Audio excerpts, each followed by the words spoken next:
सर्वेऽपि सुखिनः सन्तु, सर्वे सन्तु निरामयाः, सर्वे भद्राणि पश्यन्तु, मा कश्चित् दुःखमाप्नुयात्।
मित्रमंडळ पुणेतर्फे सर्वांचं हार्दिक स्वागत. मगाशी काही जण प्रदर्शन बघत होते, त्याच्यामुळे सूचना काही जणांना मिळालेल्या नाही आहे, म्हणून मी पुन्हा एकदा सांगते. आपले मोबाईल सायलेंटवर तुम्ही ठेवणार आहातच, पण परत एकदा तुम्ही खात्री करा की आपले फोन सायलेंटवरती आहेत ना. सभागृहात शांतता असू देत, जेणेकरून सर्वांना कार्यक्रमाचा आस्वाद घेता येईल. आज आपल्या शोभनाताईंनी लिहिलेले आम्ही आनंद यात्री या पुस्तकाचे प्रकाशन आजचे प्रमुख अतिथींच्या हस्ते होणार आहे. हे आपल्या पार्किन्सन्स मित्रमंडळ संस्थेने प्रकाशित केलेले आहे. हे पुस्तक प्रकाशन झाल्यावर बाहेर विक्रीसाठी उपलब्ध असेल. आज सवलतीच्या दरामध्ये हे पुस्तक फक्त ₹200 मध्ये मिळेल, याची नोंद घ्यावी. तुमच्यापैकी कुणाला देणगी द्यायची असल्यास सोबत पॅन नंबर, मोबाईल नंबर आणि पत्ता पण द्यावा. देणग्यांची रक्कम कलम 80च्या अन्वये इन्कम टॅक्ससाठी सवलतीस पात्र आहे. शुभार्थींसाठी स्मरणिका फ्री असेल. शुभार्थींसाठी स्मरणिका फ्री असेल. इतरांना हवी असल्यास ती ₹100 इतके देणगी मूल्य देऊन विकत घ्यावी. आजच्या कार्यक्रमाची थोडक्यात रूपरेषा. कार्यक्रमाचा आरंभ सुमधुर आवाजाने म्हणजे प्रार्थनेने होईल. नंतर ऋषिकेश पवारच्या डान्स क्लासमधील शुभार्थी आणि शुभंकर यांनी सादर केलेला नृत्य आविष्कार तुम्हाला पाहायला मिळेल. त्यानंतर काही मिनिटातच स्टेजवरची अरेंजमेंट होईल आणि व्यासपीठाचा कार्यक्रम सुरू होईल. यामध्ये अध्यक्षांचं प्रास्ताविक असेल, प्रकाशित झालेल्या पुस्तकांबद्दल माहिती असेल, नवीन पुस्तकाचं आणि स्मरणिकेचं प्रकाशन होईल, वक्त्यांची ओळख करून दिली जाईल आणि नंतर मुख्य हिरेमठ सरांचे भाषण आपल्याला निश्चित छान ऐकायला मिळेल. आभार प्रदर्शन होऊन कार्यक्रम संपेल. कला प्रदर्शनाचा आस्वाद सगळ्यांनी घ्यावा. त्याचबरोबर कला प्रदर्शनामध्ये ठेवलेल्या वस्तू कार्यक्रम झाल्यानंतर आठवणीने घेऊन जाव्यात. धन्यवाद.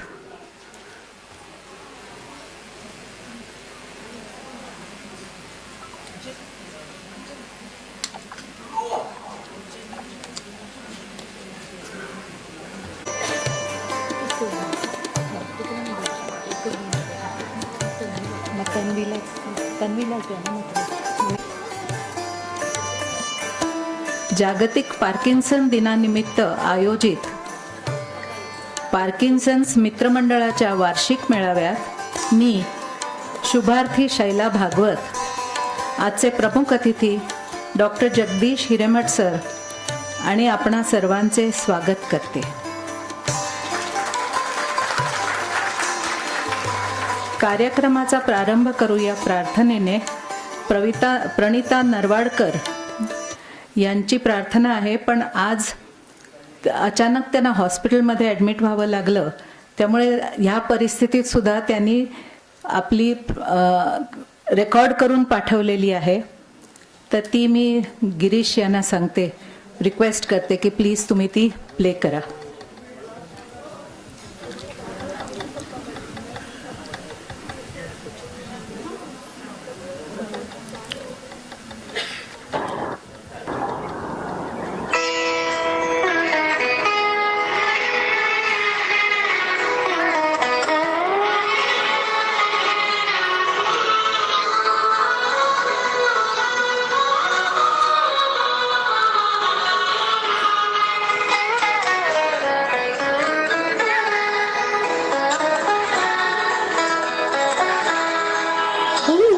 आमची प्रार्थना, हेच आमचे मागणे, हीच आमची प्रार्थना, हेच आमचे मागणे. माणसाने माणसाशी माणसासम वागणे, हीच आमची प्रार्थना, हेच आमचे मागणे. माणसाने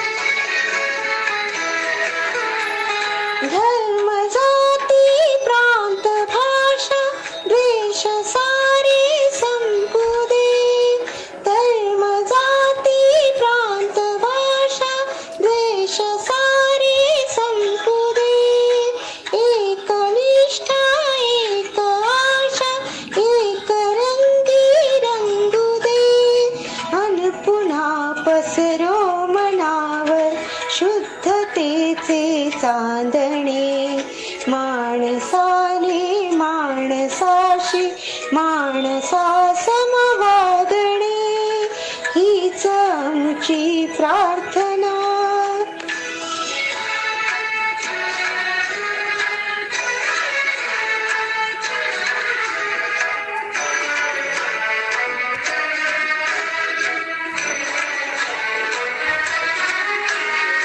लाभले आयुष्य जितके ते जगावे चांगले पाऊले चालू पुढे जे थांबले ते संपले घेतला जो श्वास आता तो पुन्हा ना लाभणे माणसाने माणसाशी माणसा समवागणे हीच आमची प्रार्थना हेच आमचे मागणे माणसाने माणसाशी माणसा समवागणे हीच आमची प्रार्थना.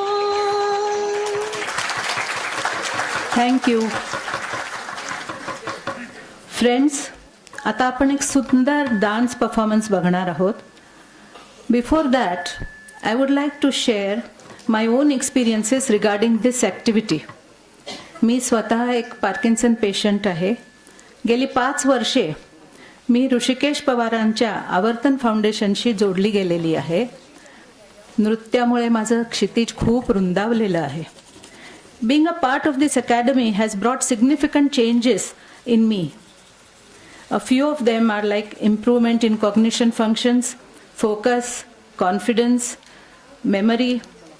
It has helped me heal by reducing my stress levels, inhibitions, and increased my on time. With this introduction, I request Tanvi to present the dance performance.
हम भी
पडतं.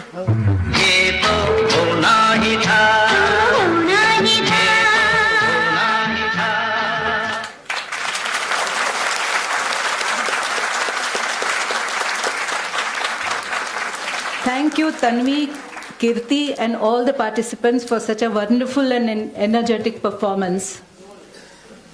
आपण या सर्वांसाठी पुन्हा एकदा टाळ्या वाजवूया.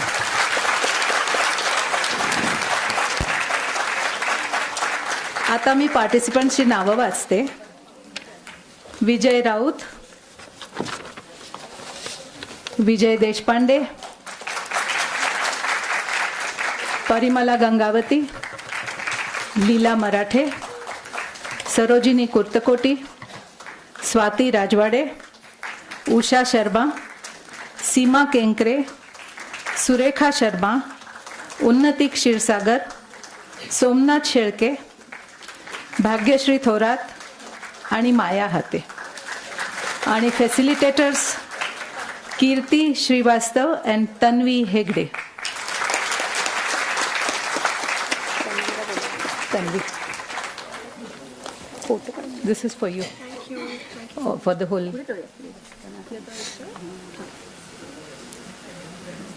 फ्रेंड्स, मी अजून एक लिस्ट वाचणार आहे. तुम्ही सर्वांनी बाहेर क्राफ्ट एक्झिबिशन बघितलेत. This is a wonderful activity and consistent activity performed every year. This year's participants R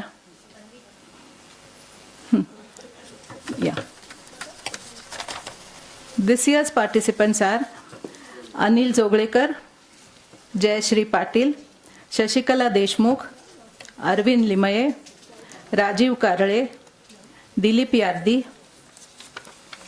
Kiran Sardeshpande, Sanjeevani Kelkar आणि Umesh Salgar.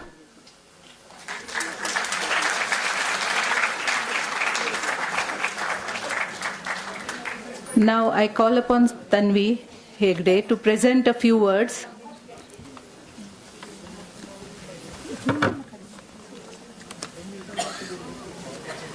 Hi, good evening everyone. Thank you so much for being here. The founder, the artistic director of Avartan Dance Foundation, Rishikesh Pawar, sends his regards.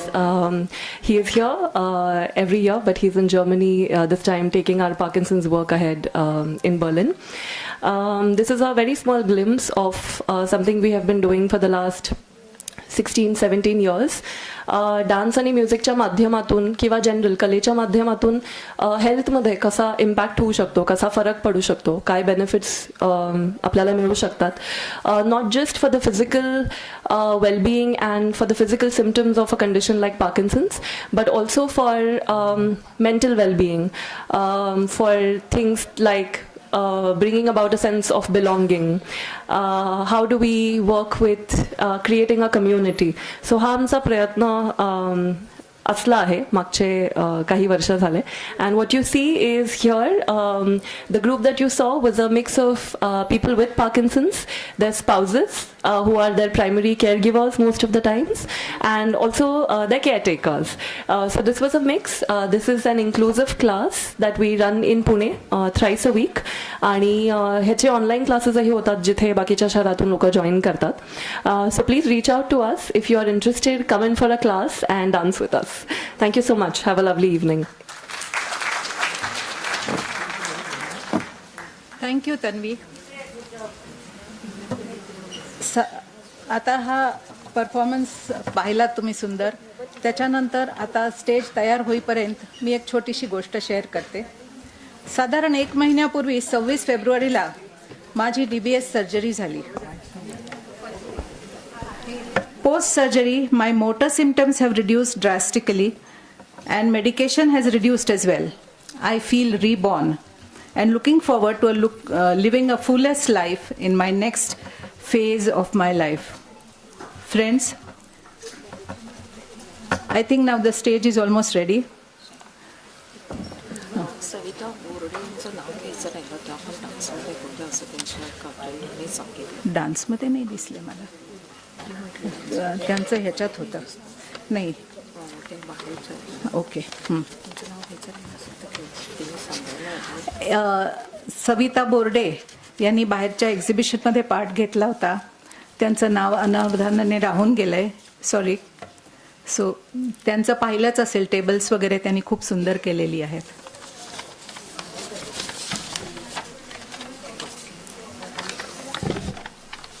Friends, the stage is ready now. आज मी आपले chief guest honourable doctor Hiremath sir, Mrs Hiremath, श्यामलाताई शेंडे आणि शोभनाताई तीर्थळी यांना request करते की त्यांनी डायसवर यावं. Put your hands together for our esteemed guest. नमस्कार, मी किरण सरदेश पांडे, शुभार्थी. पूर्वी एकदा मी लेखनामध्ये सभा आणि मी असं एक छोटीशी कथा लिहिली होती आणि त्याही वेळेला मला ती कथा लिहिताना असं वाटलं होतं की फार मोठी जबाबदारी आपल्याला येते आणि आजही तसंच वाटतंय प्रत्यक्षात. आणि हृदयाच्या कामाशी संबंधित मोठ्या माणसांनी आज आपल्याला भेटावं म्हणजे आपलं हृदय भरून आलेलं असतं.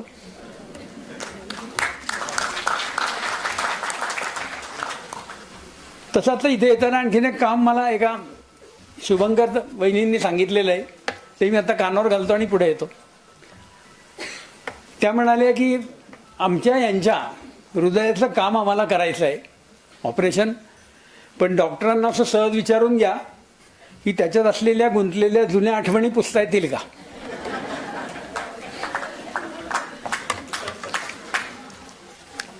असो तर असं आपल्या सगळ्यांच्या हृदयाची कुरकुर आणि किरकिर बंद करणारे आणि आपल्या सगळ्यांना एक प्रकारचं निरामय आयुष्य मिळावं याच्यासाठी काम करणारे. आणि बहिणाबाई सुद्धा आता असल्या तर म्हणाल्या असत्या की श्वास गेला श्वास आला, पण आता तिथं अडचण नाही कारण तिथे जगदीश आहे.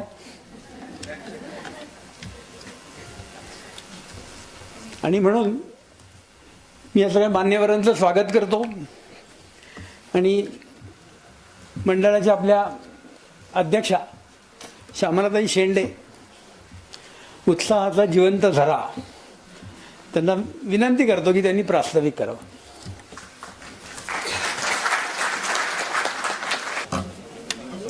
नमस्कार.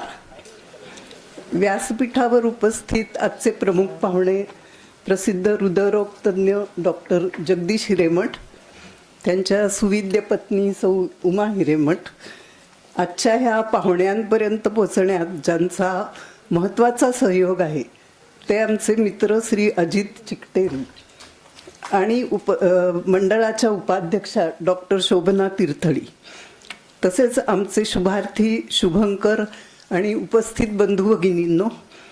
मी श्यामला शेंडे, आजच्या पार्किन्सन्स मित्रमंडळाच्या वार्षिक मेळाव्यामध्ये मंडळाचे अध्यक्ष ह्या नात्याने पुन्हा एक वार मनपूर्वक स्वागत करते.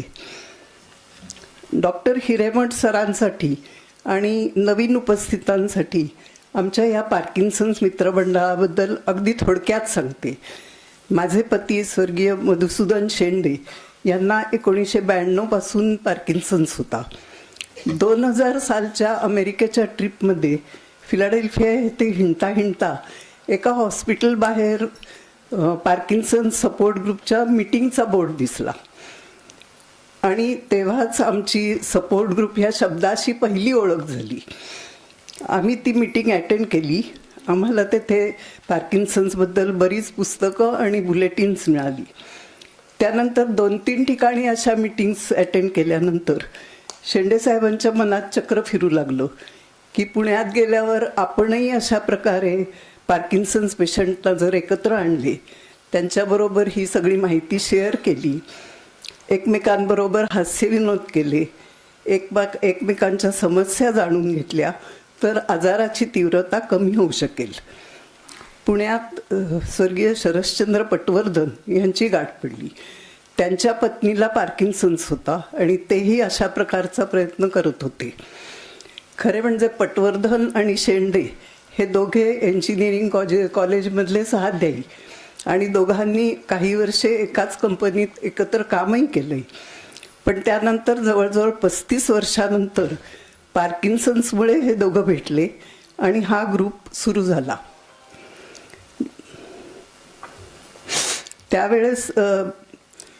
त्यावेळेस अगदी मोजके सभासद होते आणि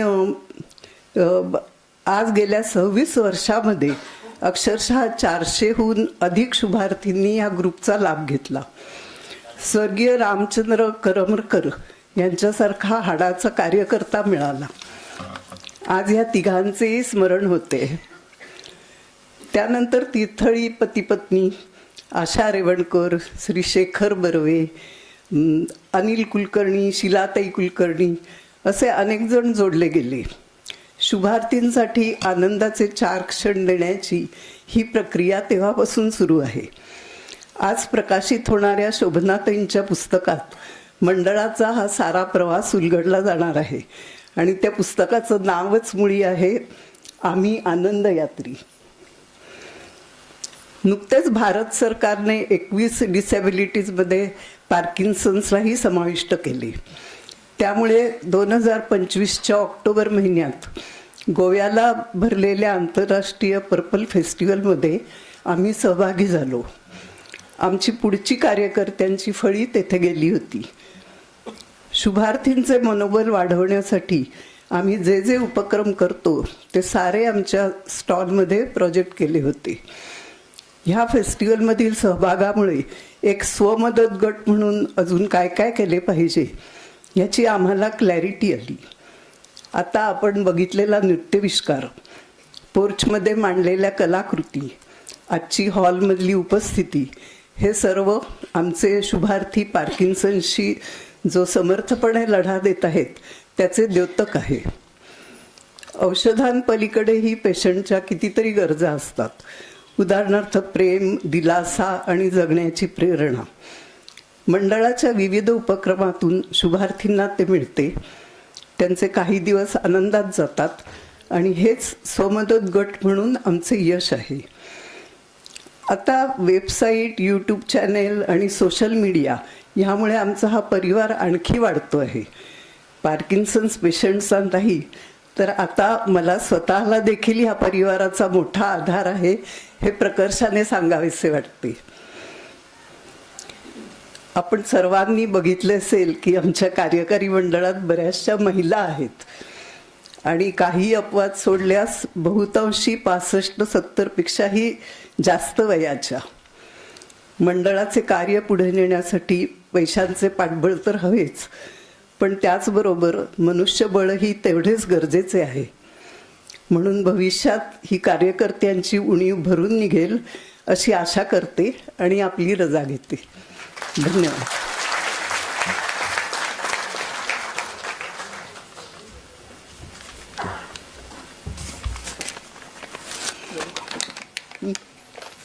धरा नको, नाही नको नको.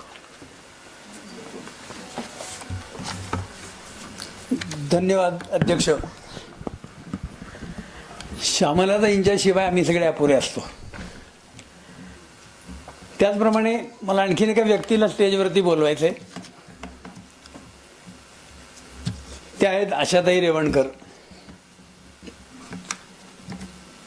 आणि 2 पुस्तकांचं प्रकाशन आपण करणार आहोत, आनंद यात्री आणि आपली स्मरणिका. या स्मरणिकेमध्ये जे लेख टाकायचे किंवा इतर साहित्य घ्यायचं तर ते लेखकाला, आपल्या सगळ्यांची इच्छा असते त्या स्मरणिकेमध्ये आपलं नाव यावं अशी, पण अत्यंत गोड बोलून सफाईनी त्याच्या लेखनाचा काटा काढण्याचं काम आशाताई करतात. हा काटा टोचण्याचा अनुभव मी पण घेतलाय. तर मी शोभनाताईंना आता बोलावणार इथे. आम्ही आनंद यात्री आणि स्मरणिका या संबंधी त्यांनी आपल्याला थोडीशी माहिती द्यावी. नमस्कार. आज मी कागद हातात घेऊन बोलणार आहे, कारण माझ्यावर जरा कंपल्शन केलं आहे की तुम्ही उत्स्फूर्त बोलायला लागला की तुम्हाला भान राहत नाही. त्यामुळे मला ठराविक मिनिटांचं भाषण लिहून त्या माझ्याकडून पास केलेलं आहे त्यांनी, एवढं बोलू शकता पण. त्यामुळे मला जरा अवघडल्यासारखं होतं, पण तरी मी वाचून दाखवते ते भाषण. आज 16व्या स्मरणिकेचे प्रकाशन होत आहे. याचा आम्हाला आनंद आहे. मंडळाच्या सुरुवातीच्या काळात पिढीवर म्हणजेच पार्किन्सन डिसीजवर मराठीतून साहित्य जवळजवळ नव्हतं. अज्ञानातून भीती, भीतीतून अस्वीकार, चुकीचे मार्ग निवडणं हे घडतं. त्यामुळे पार्किन्सन साक्षरता हे मंडळाचे महत्त्वाचे उद्दिष्ट ठरले. 2010च्या दरम्यान सुधाताई कुलकर्णी यांनी देणगी दिली आणि त्यातून लिखित साहित्य व्हावे असा आग्रह धरला आणि यातून पहिली स्मरणिका प्रकाशित झाली. आज सुधाताई कार्यक्रमाला आल्या आहेत का? आल्या आहेत ना? मला दिसलं नाही. हां, आज सुधाताई कार्यक्रमाला आलेल्या आहेत याचा विशेष आनंद आहे. प्रत्येक स्मरणिका पिढीबद्दलची शास्त्रीय माहिती, पिढीवर नियंत्रण आणण्यासाठी उपयुक्त ठरणारी माहिती, शुभंकर शुभार्थी यांचे समृद्ध आणि प्रेरणादायी अनुभव यांनी भरगच्च आहे. स्मरणिका संग्रही असाव्यात अशा आहेत. 2014 साली वेबसाईट सुरू झाल्यावर त्यावर PDF स्वरूपात स्मरणिका उपलब्ध करण्याचे काम वेब डिझायनर अतुल ठाकूर करत आहेत. तेही आज मुंबईहून मुद्दाम आलेले आहेत. आज अनेक माध्यमे उपलब्ध असली तरी लिखित साहित्याचे महत्त्व अबाधित आहे. यावर्षीच्या स्मरणिकेचे संपादन आशाताई रेवणकर, मृदुला कर्णी यांनी केलं आहे. बकुल गोखले यांनी सहाय्य केलं आहे. आमच्या शुभंकर हेमांगी पंडित यांनी प्रूफरिडिंग केले आहे. विनय दीक्षित आणि प्रिंटर प्रशांत भरताल हे आमच्या परिवारातलेच आहेत आणि मुखपृष्ठ आकर्षक करणारे हे भरताल आलेले आहेत. ही सर्व मंडळी आज प्रकाशित होत असलेल्या आम्ही आनंदयात्री या पुस्तकाच्या निर्मितीतही सहभागी आहेत. या सर्वांच्या बद्दल मी कृतज्ञता व्यक्त करते. या पुस्तकाची निर्मिती आमचे उभयतांचे friend philosopher guide Prakash Joshi यांनी पाठपुरावा केल्यामुळे होऊ शकली असे म्हणायला हरकत नाही. आमचे पार्किन्सनसह सहजीवन त्यांनी जवळून पाहिलं होतं.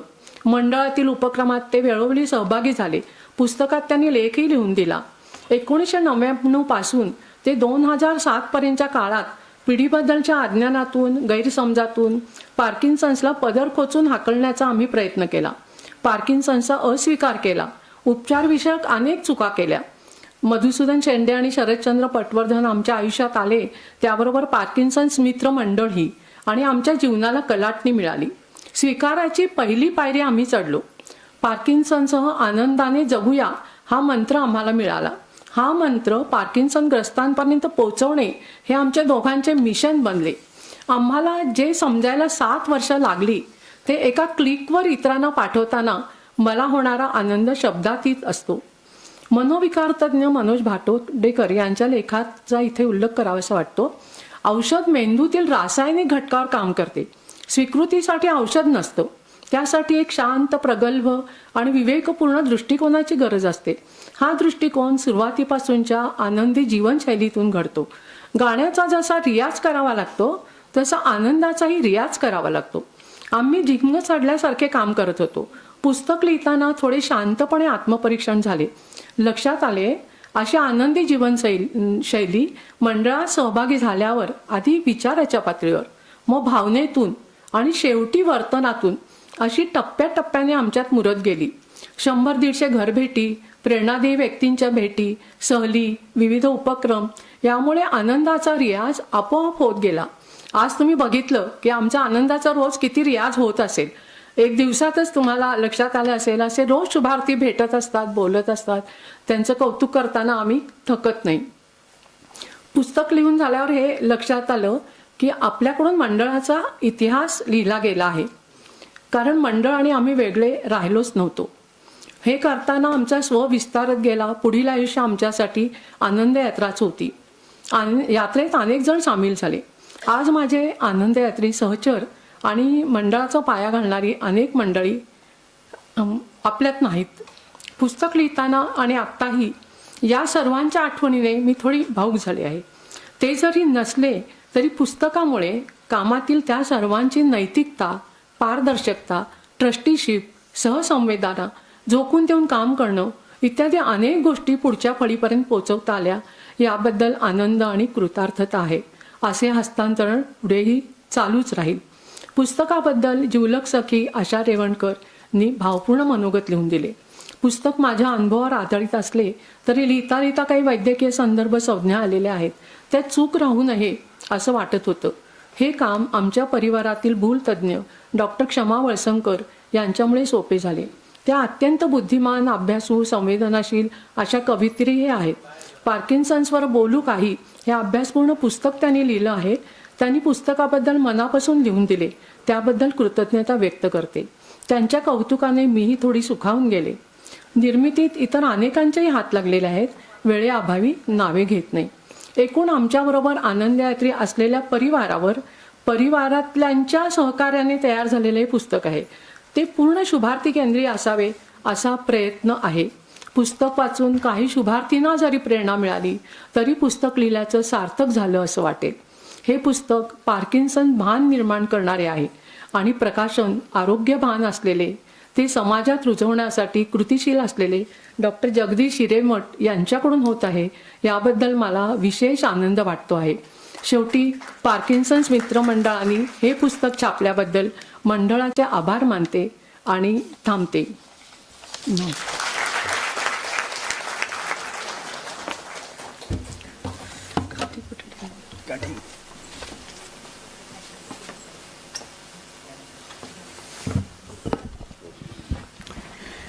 एखादी झाशीची राणी किंवा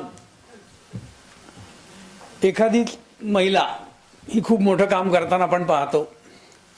अशा तोडीच्या कर्तबगार महिलांचा संच म्हणजे पार्किन्सन मित्रमंडळ आहे.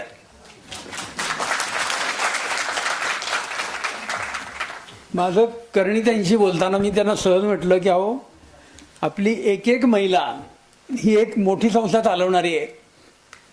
तुम्ही सगळ्याजणी मिळून आम्हाला मदत करताय आणि म्हणून आम्ही कृतज्ञ आहोत. त्याचप्रमाणे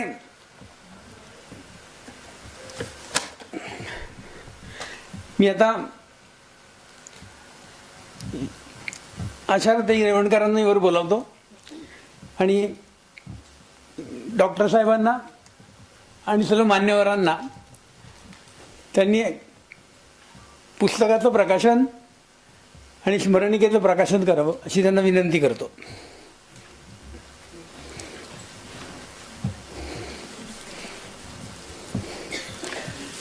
फोटोग्राफर मंडळींनी आम्हाला एक क्षण टिपून दिले तर त्यांचा आम्ही आभारी आहोत. नाहीतर काही वेळेला पुस्तक तोंडावर असतं, पाहुणाही दिसत नाही, कवरही दिसत नाही.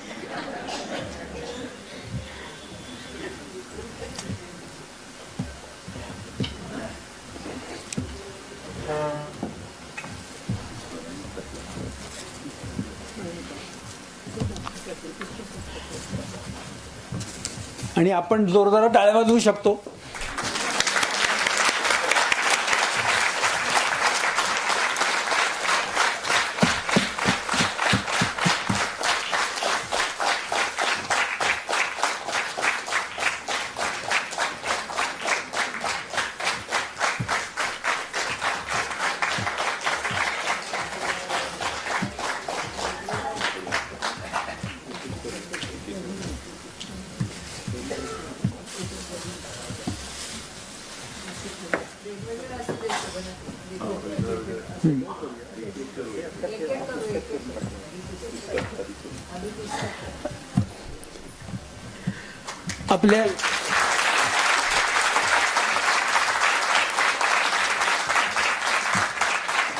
आपल्या शब्दांनी चित्रकारापेक्षाही जास्त चांगल्या पद्धतीने व्यक्तिमत्वाचं चित्रण करणाऱ्या शोभनाताई आणि त्यांचं हे आम्ही आनंद यात्री, या आनंदामध्ये आपण सगळे सामील आहोत.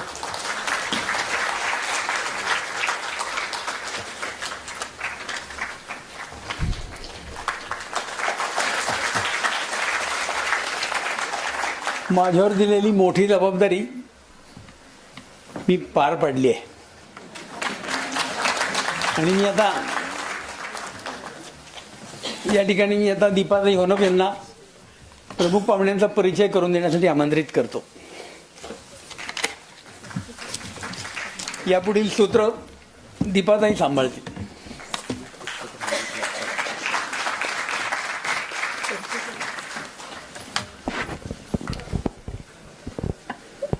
नमस्कार. आजचे आपले प्रमुख पाहुणे डॉक्टर जगदीश हिरेमठ यांची ओळख खरं तर आपल्या सर्वांना पुण्यातील एक प्रख्यात हृदयरोग तज्ज्ञ म्हणून आहेच. हा व्यवसाय करताना ते हृदय स्वास्थ्यासाठी अनेक उपक्रमही चालवतात. वैद्यकीय व्यवसायाच्या बरोबरीने कला आणि क्रीडा क्षेत्रातही त्यांना रमायला आवडतं. डॉक्टरांच्या अशा विविध पैलूंबद्दल मी थोडक्यात सांगायचा प्रयत्न करते. लहानपणापासूनच एक अतिशय हुशार विद्यार्थी म्हणून ते ओळखले जायचे. 1973 साली शालांत परीक्षेमध्ये ते मेरिटमध्ये 9व्या क्रमांकाने उत्तीर्ण झाले होते. पुण्यात आधी मॉडर्न हायस्कूल आणि नंतर BJ मेडिकल कॉलेजचे ते ऑलराऊंडर विद्यार्थी होते. 1986 साली JJ हॉस्पिटल मुंबई येथे DM कार्डिओलॉजीमध्ये त्यांना गोल्ड मेडल मिळाले होते. तुम्हाला खूप टाळ्या वाजवाव्या लागणार आहेत.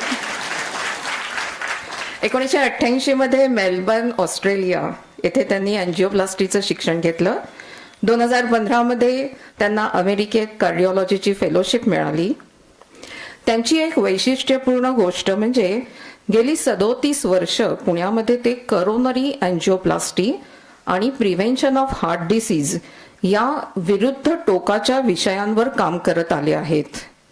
विरुद्ध टोकांचे विषय असं मी म्हणते कारण करोनरी अँजिओप्लास्टीमध्ये करोनरी आर्टरीजमध्ये आलेला अडथळा स्टेंट टाकून किंवा अन्य मार्गाने दूर केला जातो, तर प्रिव्हेन्शन ऑफ हार्ट डिसीजमध्ये असा काही अडथळा निर्माणच होऊ नये आणि अँजिओप्लास्टी टळावी यासाठी ते मार्गदर्शन करतात. जीवनशैलीवर आधारित असा हा हृदयरोग प्रतिबंधक कार्यक्रम त्यांनी सलग 25 वर्ष केला आहे.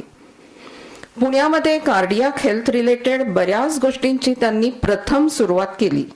उदाहरणार्थ मार्च 1989 मध्ये करोनरी अँजिओप्लास्टी, 2003 मध्ये ड्रग इल्युटिंग स्टेंटचा उपयोग, कलर डॉपलर एक्झामिनेशन प्रोग्रामची सुरुवात, 2017 मध्ये हृदय प्रत्यारोपण.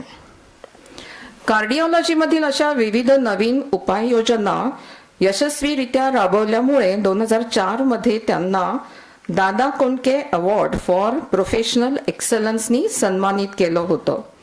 सध्या ते रुबी हॉल क्लिनिक येथे अँजिओप्लास्टी विभागाचे संचालक आहेत. डॉक्टरांच्या बाबतीत अजून काही आकडेवारी मला इथे तुम्हाला सांगावीशी वाटते. 8,000 अँजिओप्लास्टीजचा अनुभव, 4,000च्या वर हार्ट आणि इतर विषयांवर प्रबोधनपर भाषणे, 17,000च्या वर त्यांच्या हृदयरोग निवारण या पुस्तकाची विक्री, सलग 7 वर्ष एका श्वासाचे अंतर हा आकाशवाणीवरचा लोकप्रिय रेडिओ कार्यक्रम, 250 एपिसोड्सच्या वर आकाशवाणीवरील इतर कार्यक्रम, उदाहरणार्थ विशेष गीतगंगा. डॉक्टरांचा coronary angioplasty evolve to perfection हा कार्डिओलॉजिस्टसाठी लिहिलेला ग्रंथ प्रकाशित झाला आहे. मी सुरुवातीला म्हणाले होते की डॉक्टरांना कला आणि क्रीडा क्षेत्रातही विशेष रस आहे. BJ मेडिकल कॉलेजच्या डॉक्टरांचा एक ऑर्केस्ट्रा आहे ज्याचे सूत्रसंचालन ते गेली 24 वर्ष करत आहेत. त्यांची बोलण्याची उत्कृष्ट शैली, भाषेवरील प्रभुत्व आणि नर्मविनोदी स्टाईलमध्ये हसत खेळत आपलं म्हणणं दुसऱ्यांपर्यंत पोहोचवण्याची कला या सगळ्याचा अनुभव आपण लवकरच घेणार आहोत. डॉक्टरांना स्पोर्ट्सची पण खूप आवड आहे. 1977 आणि 1979 साली ते राष्ट्रीय पातळीवर महाराष्ट्राकडून बास्केटबॉल खेळलेले आहेत.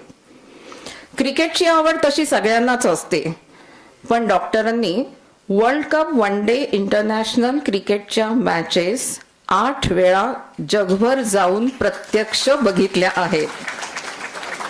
लिखाणाची आवड असल्यामुळे त्यांनी साताऱ्याच्या दैनिक ऐक्यमध्ये मेडिको सोशल या सदरामध्ये दर 15 एक याप्रमाणे 150 लेख लिहिले आहेत. सध्याच्या काळात जास्तीत जास्त लोकांपर्यंत पोहोचण्यासाठी त्यांनी स्वतःचे YouTube चॅनेल सुरू केले असून त्याद्वारे विविध विषयांवरचे पॉडकास्ट ते अपलोड करत असतात. डॉक्टरांचा गेट अनस्टक हा मला अतिशय आवडलेला पॉडकास्ट. आपण सर्वांनी तो जरूर ऐकावा. आतापर्यंत आपण डॉक्टरांबद्दल बरंच काही जाणून घेतलं. आता थोडं त्यांच्या कुटुंबाबद्दल. डॉक्टरांच्या अतिशय बिझी लाईफमध्ये त्यांच्या पत्नी सौ उमा यांची साथ अत्यंत मोलाची आहे. आज आपल्या आग्रहाला मान देऊन त्याही इथे उपस्थित आहेत. एक कुशल होममेकर या शब्दात डॉक्टर आपल्या पत्नीचं कौतुक करतात. त्यांच्या 2 मुलींपैकी नेहा मास्टर्स आहे HR मध्ये, तर मल्लिका वकील आहे. डॉक्टरांचा अजून एक स्वभाव विशेष मला इथे आवर्जून सांगावासा वाटतो. त्यांच्या BJ मेडिकल कॉलेजमधल्या शिक्षिका डॉक्टर चारू चिकटेरी, ज्या अजित चिकटेरींच्या मातोश्री आहेत, यांच्या अमृत महोत्सवी वर्षात प्रकाशित झालेल्या पुस्तकात डॉक्टरांचं एक पत्र आहे, ज्यामध्ये ते आपल्या शिक्षिकेचं वर्णन किती तरल, हळूवार आणि सुंदर शब्दात करतात पहा. अळवाच्या पानावर पाणी कसं स्वतःला सावरून बसतं, मोत्यासारखं दिसायच्या नादात आपलं वाहनच हरवून बसतं.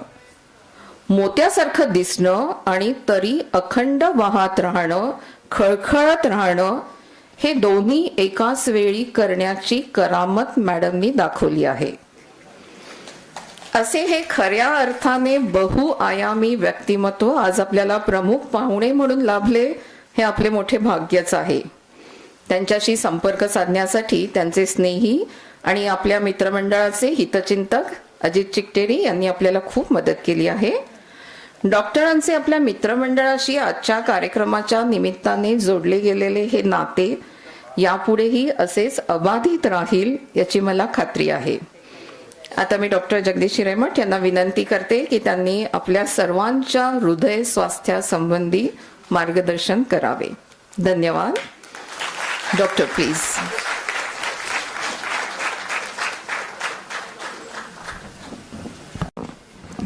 माझी एवढी चांगली ओळख आतापर्यंत करून दिलेली नाहीये कोणी. आणि तुम्ही म्हणाला तसं मी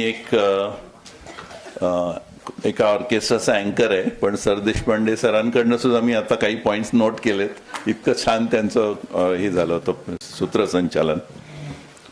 तुम्ही म्हणाला तुमची हृदय भरून, माझं पण हृदय भरून आलेलं आहे इथे येऊन. जो उत्साह आणि ज्या प्रकारची इथे एक काय म्हणतो उर्मी आहे, त्याच्याबद्दल मला फार कौतुक वाटले.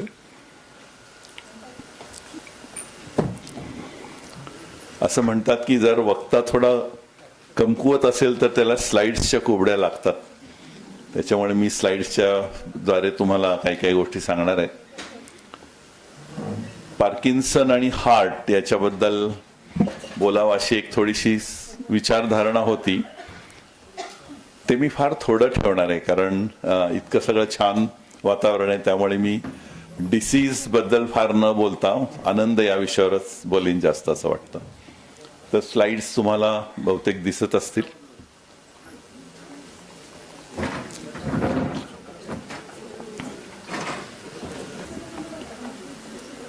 मी या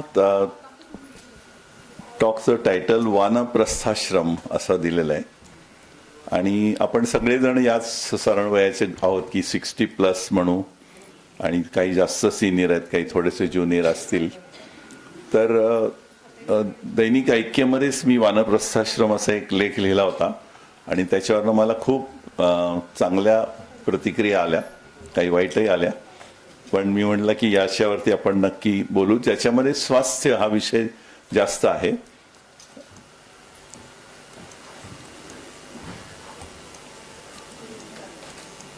हालत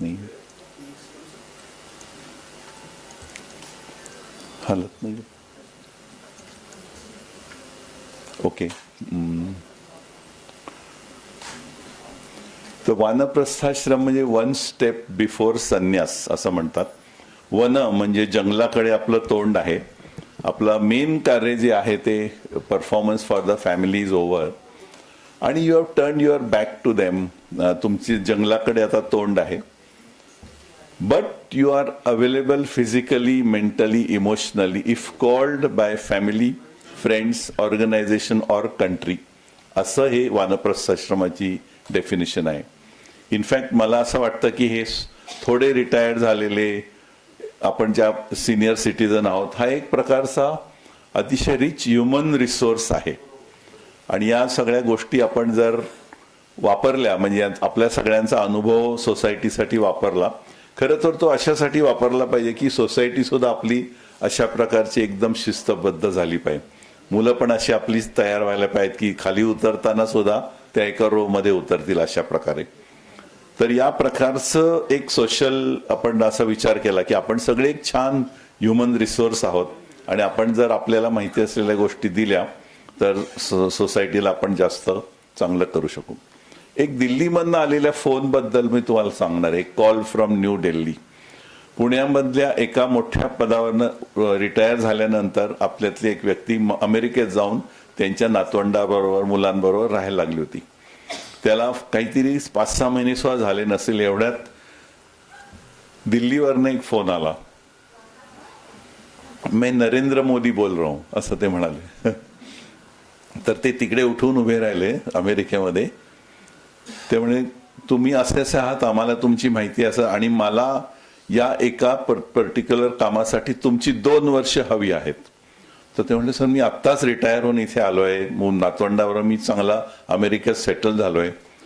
तर ते म्हणले वानप्रस्थाश्रमामध्ये your country is calling you. आणि ते 10 दिवसामध्ये येऊन जॉईन झाले आणि एका मोठ्या पदावरती दिल्लीमध्ये ते भारताचं फार मोठं काम करत आहेत.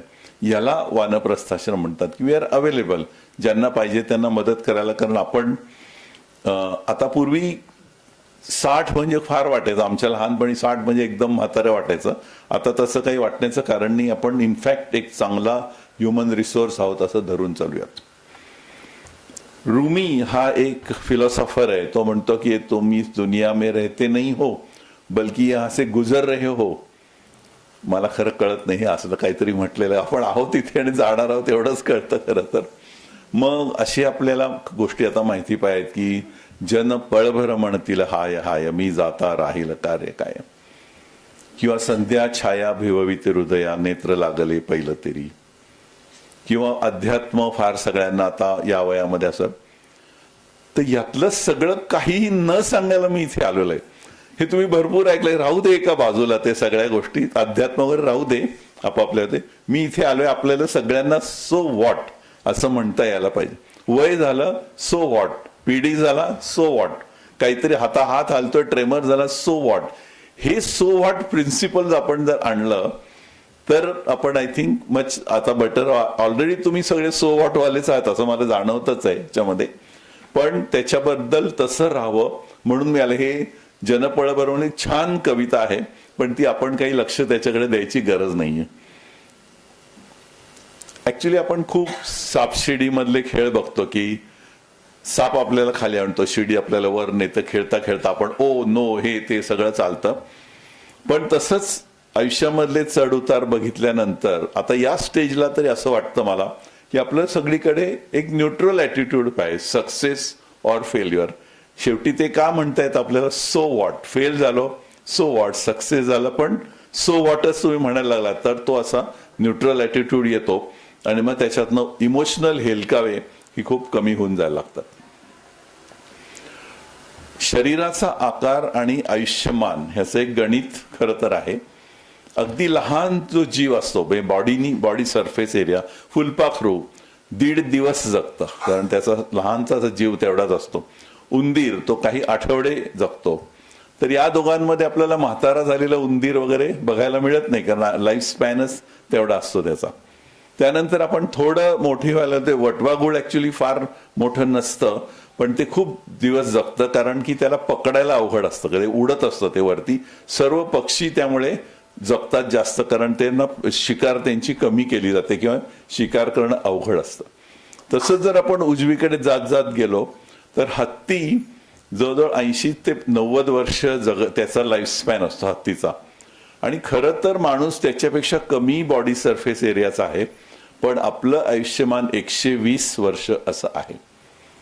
आपण 120 वर्ष वगैरे जगत नाही कारण आपण वडापाव खातो, ग्लोबल वॉर्मिंग आपण केलेलं आहे किंवा सगळ्या गोष्टींमुळे आपण कमी राहतोय.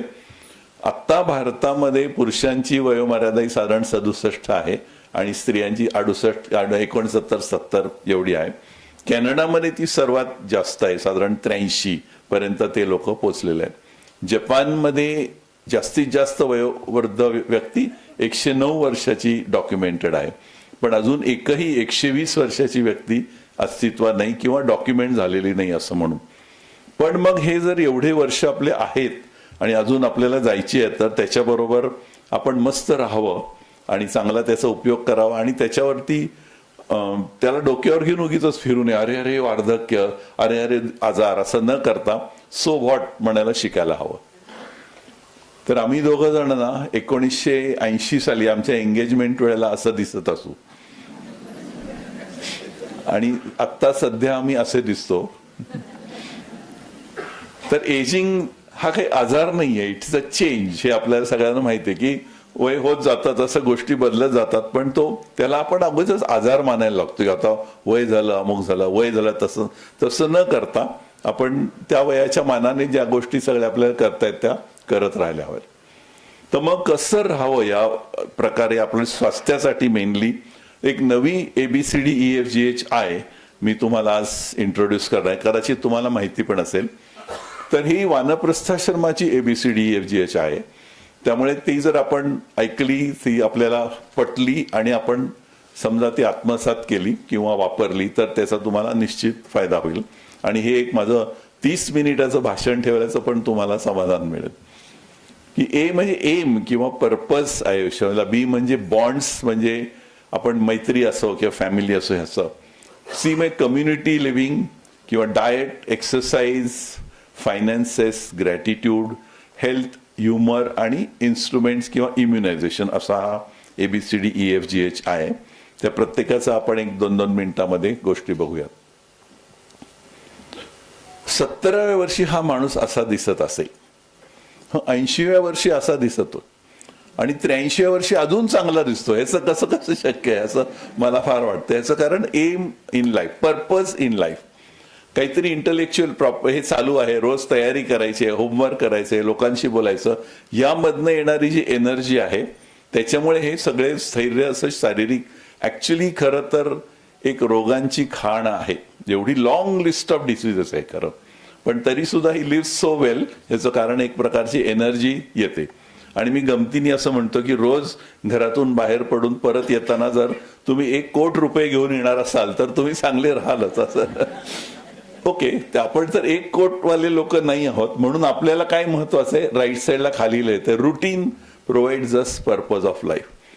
रुटीन केलं आपण की बाबा सकाळी मी हे करेन, दुपारी हे करेन, एक 70-80-100% वेळेच्या पेक्षा मध्ये 75-80 वेळेला आपलं जर रुटीन असेल तर तो तुमचा पर्पज असतो की इथे उद्या मी हे करणार आहे, उद्या त्याच्यानंतर हे करणार आहे. आणि ते एकदा रुटीन लागलं तुमचं तर मग इट गिव्ज यू, आणि मग त्याच्यात तोचपणा येतो, म्हणून वाईट वाटून घ्यायचं नाही. म्हणून इकडे लिहिलंय की consistency is an under appreciated form of intentional magic disguise as a mundane doing. काय आमचं रुटीन चाललंय असं तसं नाहीये ते. आपण सर्वजण एका थरातली लोक, आपण सगळे या रुटीन मधनं जातो, आपल्या फॅमिलीज वाढतात, मुलं मोठी होतात, त्यांना शिक्षण आपण देतो, कर भरतो, ह्यातून आपण एक फार मोठी गोष्ट देशासाठी करत असतो आणि आपल्यासाठी करत असतो. ते आपल्याला आपण पाठ थोपवून घ्यायला पाहिजे. एक प्रकारचं आपलं रुटीन असेल तर अशा प्रकारे त्याच्याकडे बघायची गरज असते. मग आता बॉन्डिंग बद्दल आपण, फॅमिलीज, आता आपण अशा वेळेत की आता दुसरी पिढी आली काय, बऱ्याच जणांची तिसरी पिढी पण घरामध्ये आलेली असेल आणि 2 पिढ्यांमधलं अंतर, जनरेशन गॅप वगैरे हा परपेच्युअली चालू असणारा टॉपिक आहे. तर ती जी ऍथलीट आहे, जी पोल वॉल्ट मध्ये जम्प करणारी, ती आपली पुढची पिढी आहे असं मानूयात. तर तो पांढरा पोल आहे, पोल वॉल्ट, ते आपण आहोत. तर त्या ऍथलीटला तयार करायचं, त्याच्याबरोबर आपण पोल म्हणजे त्याची शक्ती बनून राहायचं, त्याला आपल्याला अँकर करून स्ट्रेंथ आपण द्यायची. त्यांनी त्या पोलच्या पलीकडे जाण्यासाठी आपण रोवून राहायचं, पाय रोवून राहायचं आणि बार वरती झाला पाहिजे, इतकं त्यांचं आयुष्याचं बार वरती जायला पाहिजे. आणि असं करून ती ऍथलीट पलीकडे गेलेली आहे. आता पलीकडे गेली आहे, पण ही जम्प कधी सक्सेसफुल होईल जेव्हा बार सोडला जाईल तेव्हा. ते बारला पकडून धरलं तर काय होईल, जम्प सक्सेसफुल होणार नाही. त्यामुळे बार सोडण्याची आपण त्यांना सक्ती करावी की तू अवेअर राहा, लांब जा किंवा चांगल्या प्रकारे लांब जा. असं नाही मला म्हणायचं की तोडून टाका सगळं, पण जोपर्यंत ते पाश राहतील, जोपर्यंत तिथे चिकटून राहण्याची उलट उगाच मनामध्ये गिल्ट राहील, तोपर्यंत जम्प सक्सेसफुल होणार नाही. म्हणून आपण त्यांना सांगायला पाहिजे तू आता पलीकडे जा. पण बऱ्याच टीनेजर्स मध्ये पण मी हे लेक्चर घेतो, त्यांना पण मी ही स्लाइड दाखवतो. इथपर्यंत ते एकदम खुश असतात, वा वा बार सोडायला सांगितलं. पलीकडे जम्प झाल्यानंतर ऍथलीटनी काय करायला पाहिजे, तिकडे पडल्यानंतर उठायचं, बार खांद्यावर घ्यायचा आणि परत ही पुढची वाटचाल सुरू करायची. हे त्यांना कळायला म्हणून ही स्लाइड पण तेवढीच महत्वाची. पण पुढची पिढी आणि आजची पिढी याच्यामधला फरक असा आहे की त्यांना इन्फॉर्मेशन म्हणजे नॉलेज वाटतं, जे अर्थातच नाहीये. त्यांना कनेक्शन म्हणजे व्हॉट्सअप मधली कनेक्शन म्हणजे रिलेशनशिप वाटतात, तसं नाहीये. कन्व्हिनियन्स म्हणजे हॅपीनेस वाटतो की अमेझॉनवाला दारावरती बेल वाजवतो, तो कन्व्हिनियन्स आहे. पण त्या मुलाला त्याच्यावर उभं राहून बोलणं, त्याला एखादा चॉकलेट देणं, हा हॅपीनेस आहे. हे आपल्याला दोन मधला फरक त्यांना समजावून सांगता आला पाहिजे. आणि शेवटचं वाक्य जरा हार्श आहे, पण money cannot buy happiness but money can keep children in touch. ज्यांची सांपत्तिक स्थिती चांगली आहे अशाच पालकांची मुलं त्यांना चांगलं सांभाळतात, असं एक ऑब्झर्वेशन आहे. मला कोणावर टीका करायची नाही की जजमेंट पास करायचं नाही. त्यामुळे आपली सांपत्तिक स्थिती कशी चांगली राहील वगैरे, आपण देऊन टाकू नये वगैरे, सगळं तुम्हाला बाकी पुढच्या गोष्टी माहिती आहेत.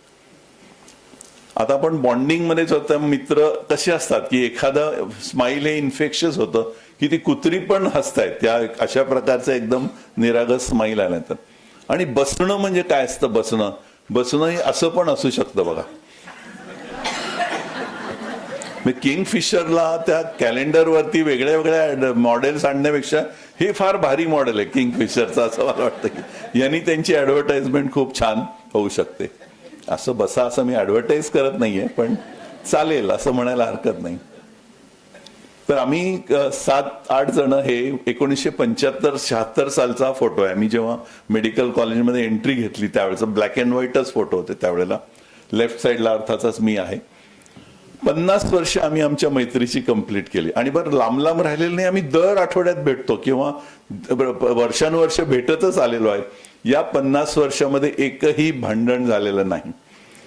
आम्ही 2 तास घरी भेटून जातो, त्यानंतर मॅडम घरी विचारतात काय बोललात तुम्ही, म्हणलं काय आठवत नाही पण मस्त वाटलं. दॅट इज मेडिटेटिव्ह असल्यासारखे आम्ही तिथे राहतो. आता 50 वर्षानंतर सुद्धा आम्ही असे दिसतो. आम्ही मुद्दामून हा फोटो काढून घेतला याच्यानंतर. आणि मदत करोना काळामध्ये ना असं वाटलं ना आता भेटता येणार नाही लोकांना, कसं भेटल्यानं अडचणी होत्या. तर आम्ही सगळे एकमेकांच्या घरी बसायचो, झूम मीटिंग करायचो आणि तिथे पण बसलेले असायचे सगळे घराघरामध्ये. सो करोनाने सुद्धा आमचं स्पिरिट डॅम्पन होऊ दिलं नाही. We continue to be bonded together. आणि ऑफकोर्स त्यामध्ये हास्य आहे, मजा आहे, विनोद आहेत. आणि माझा पोपट कसा झाला यावरती चर्चा असते बहुतेक वेळेला तिथे.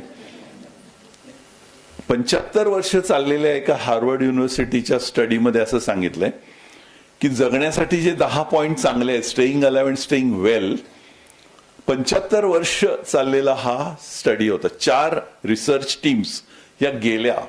मग एवढे वर्ष रिसर्च टीम कशी टिकेल, ते बदलले 4. त्याच्या शेवटी निष्कर्ष काय की 10 जे पॉइंट्स आहेत for staying alive and staying well, सर्वात कमी महत्वाचं आहे क्लीन एअर, म्हणजे ज्याच्याबद्दल किती चालतं, ग्लोबल वॉर्मिंग, पोल्युशन वगैरे. मग हाय ब्लड प्रेशरची ट्रीटमेंट. असं होता होता होता सेकंडला एक क्लोज रिलेशनशिप म्हणजे फॅमिली अँड क्लोज फ्रेंड्स. आणि टॉपला आहे सोशल कनेक्शन, तुम्ही किती जणांचे मित्र आहात किंवा किती जणांशी कनेक्टेड आहात.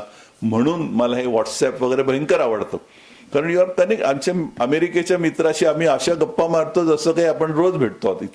इतकं कनेक्शन वाढलेलं आहे. या कनेक्शन जर आपण चांगलं ठेवलं तर मग आपल्याला एक जगण्याला एक वेगळी प्रकारची उभारी येऊ शकते. आणि आजकाल ते खरंच सहज शक्य झाले. लोकांना वाटतं की अरे आपण दूर चाललोय वगैरे, नाही, टेक्नॉलॉजी वापरा आणि एकमेकांशी कनेक्टेड राहा. ऑफकोर्स आपण बघतोय कम्युनिटी लिव्हिंगवर मी आलोय सी मधल्या, की खूप निगेटिव्ह शेड्स पण समाजामध्ये खूप आलेले आहेत. त्याच्यामुळे रोज आपण टीव्हीवरती बघताना भाऊ भाऊ भाऊ भाऊ सगळं चाललेलं असतं, युद्ध चालू आहे वगैरे वगैरे. पण अशामध्ये एक अशी पण बातमी येते की अहिल्यानगर नेवासा तालुक्यातील सौंदाळा गावाने जात सोडली आणि जात मुक्त गाव म्हणून घोषणा केली व तसा ठराव ग्रामपंचायतीमध्ये मंजूर केला आणि नंतर रक्तदान शिबिर घेतलं. याबद्दल त्या गावाचं मनापासून अभिनंदन. असं राहू शकतो आपण. कम्युनिटी लिव्हिंग हे थॉट प्रोसेसनी, इंटेलेक्टनी आणि एकमेकांच्या साह्याने चांगल्या प्रकारे आपण आणू शकतो. ऍटलिस्ट आपल्या सोसायटीमध्ये करू शकतो आपण, आपल्याला पूर्ण गावामध्ये जमलं नाही तरी. आता एआय आलं म्हणून लोक घाबरतात का मला कळत नाही. आता हे एआयनी काढलेलं विराट कोहलीचं चित्र आहे. मजा आहे ना त्यामध्ये. असं वाटतं की आता एआय, आज तक चॅनलवरती एआय मुलगी असते, खरी मुलगी नसते. ती मस्त, ती छान काय म्हणतात त्याला, तापमान वगैरे सांगत असते. पण त्यामुळे एआय हे काही आपलं शत्रू नाही, त्याला घाबरून येण्याचं काही कारण. वी शुड लर्न एआय आणि त्याच्यातनं खूप मोठं विश्व तुमच्या फिंगर टिप्स वरती अवेलेबल होत असतं. डी फॉर डाएट वरती मी जातोय की कॅलरिक डेफिसिट विदाउट लुझिंग वेट असं म्हणतात. जसं आपली एक एक वर्ष जातं तसं आपल्याला कॅलरीजची रिक्वायरमेंट कमी कमी होत जाते. पण आपण 4-5 वर्षापूर्वी जसं खात होतो तेवढंच खातो, त्यामुळे वजन वाढतात म्हणा किंवा कमी होत नाहीत. लोक म्हणतात मी काहीच खात नाही डॉक्टर तरी पण वजन वाढत चाललं असतं. तर त्यावेळेला कॅलरिक डेफिसिट निर्माण करायचा असतो, म्हणजे कमी खायला शिकायचं, पोट भरू द्यायचं नाही. आणि मुख्य त्याच्यामध्ये जरी तुम्ही कॅलरिक डेफिसिट वेट केला तरी वजन कमी होऊ द्यायचं नाही. 60-65 वयानंतर वजन कमी होऊ देणं इज रॉंग. त्याच्यामुळे तुम्हाला खूप आजाराला तुम्ही निमंत्रण देत असं. तुमच्या प्रत्येक मीलमध्ये, ब्रेकफास्ट, लंच, डिनरमध्ये प्रोटीनचा समावेश झाला पाहिजे. जेव्हा तुम्ही स्टार्ट कराल खायला त्यावेळेला फायबरनी स्टार्ट करा, त्याच्यानंतर प्रोटीन घ्या, मग फॅट्स घ्या आणि शेवटी मग तुम्ही गोड कार्ब्स म्हणजे पोळी भात हे शेवटी यायला पाहिजे. आता रिव्हर्स करायला पाहिजे प्रोसेस. किंवा एखादा तुम्हाला काय म्हणतात डेझर्ट घ्यायचं असेल तर अशा प्रकारच्या सिक्वेन्स नंतर तुमचं डेझर्ट आलं तर मग तुमची शुगर वाढत नाही. आणि नंतर प्रत्येक जेवणानंतर ॲटलिस्ट 10 मिनिटं तुम्ही फिरायला पाहिजे. शतपावलीची कॉन्सेप्ट आयुर्वेदात होती. आता CGM वगैरे ते ग्लुकोज लावतात, त्याच्यातनं असं समजतं की हे असं चालल्यामुळे तुमचं शुगर पीक येत नाही, ही शुगर तुमची व्यवस्थित राहू शकते. आणि आपण भारतामध्ये प्रत्येकाने आपल्याला डायबेटीस आहे असं समजूनच वागायचं असतं. कोणाला दुसऱ्याला डायबेटीस असं नाही, आपल्याला आहे असं समजूनच ते वागणं असतं. अशा प्रकारे जर तुम्ही काही गोष्टी केल्यात तर तुम्हाला त्याचा फायदा होईल. मग पटकन आपण एक लिस्ट बघूया. आपण म्हणतो फायबर खायचं. फायबर म्हणजे हे येतात इथे की oats, chia seeds, apple, beans, green vegetable, salads आणि भेंडी हा एक प्रकार फिनॉमिनल फायबर आहे असं म्हणतात. भेंडीचा तो असा स्लाइमी जो पदार्थ असतो तो एक लेअर तयार करतो आतमध्ये आणि तुम्हाला अतिशय तो प्रोटेक्टिव्ह असतो. भेंडीचे भाव उद्यापासून वाढतीलच नाही. बाकी प्रोटीन्स ऑफकोर्स आपल्याला सगळ्यांना माहिती आहे, कार्बोहायड्रेट्स सगळे माहिती आहेत आणि फॅट्स पण माहिती आहे. आणि मुख्य म्हणजे 65 नंतर 70 नंतर तुम्हाला सॅच्युरेटेड फॅट खायला हवं. चीज, बटर तुमच्या आयुष्यामध्ये फुल एग असं यायला हवं, कारण त्याचं नंतर मी तुम्हाला सांगतो का त्याची जरुरी असते म्हणून. तर predominantly protein and fibre based diet पाहिजे. कार्ब आणि फॅट कमी झालेलं पाहिजे. प्रोटीन सप्लिमेंट्स जे असतात, पावडर्स वगैरे, ते इम्पॉर्टंट आहे, ते घ्यायला जरुरी आहे तुम्ही. नंतर प्रत्येकाने oil 1 litre, less than 1 litre per person per month एवढं संबंध महिन्याभरचं आयुष्य ऑइल आहे तेवढंच वापरावं. आणि fistful of nuts thrice a week. बदाम, अक्रोड, शेंगदाणे, काजू, पिस्ता हे सगळं असं फिस्टफुल म्हणजे अर्धी वाटी म्हणून आठवड्यातनं 3 दिवस तरी तुम्ही ओमेगा 3 फॅटी ऍसिड्स घ्यायला पाहिजे. आणि मी मगाशी म्हटलं सॅच्युरेटेड फॅट घ्यायला पाहिजे. तर कॅलरी रिस्ट्रिक्ट करून जर तुम्ही स्टार्व केलं, उपाशीवर राहिले नाहीत आणि जर वेट लॉस केलं नाही तर तुमचं बेस्ट पॉसिबल आयुष्याची लांबी राहते. असा एकदम नोबेल प्राइज विनिंग असा रिसर्च आहे.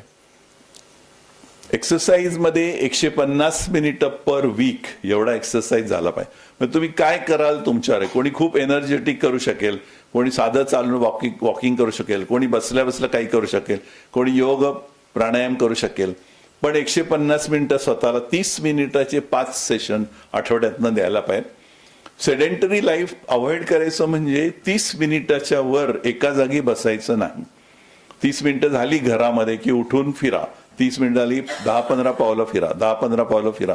असं दिवसभर तुम्ही करत राहिला तर तुमचं सेडेंटरी लाईफ हे कमी होऊन जातं. आणि त्याच्यासाठी एक सोलियस पुशअप म्हणून आहे, तो पण तुम्हाला करायला सांगतो मी. हा सोलियस मसल आहे, पोटरीच्या मागच्या बाजूला असा जो जरा गर्थ असतो पोटरीला, तो सोलियस मसलचा असतो. त्याला जर तुम्ही वापरलं, आता बसल्या जागी पण तुम्ही दोन्ही पाय टेकवले आणि फक्त टाचावर उचलल्या चवडे खाली टेकून, तर that is called soleus pushup. हे पण टीव्ही बघता बघता तुम्ही करू शकता. तुम्ही कुठे आता ऑडिटोरियम मध्ये करू शकता आणि एकमेकांना आठवण करून दिवसभर थोडे थोडे थोडे सोलियस पुशअप केले तर तुमचे मसल टोन व्यवस्थित चांगलं राहू शकतं. वजन जर उचलली म्हणजे रेजिस्टन्स ट्रेनिंग, तर it's a better form of exercise. And move all joints as much as possible and be sexually active as much as possible. बंद पडलं, प्रक्षोभक वाक्य आल्यावर बंद पडलं.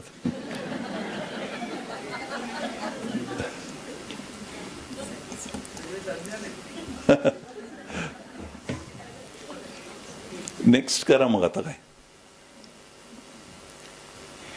तर अशा प्रकारचा एक्सरसाइज हा आपल्याला करत राहायला पाहिजे.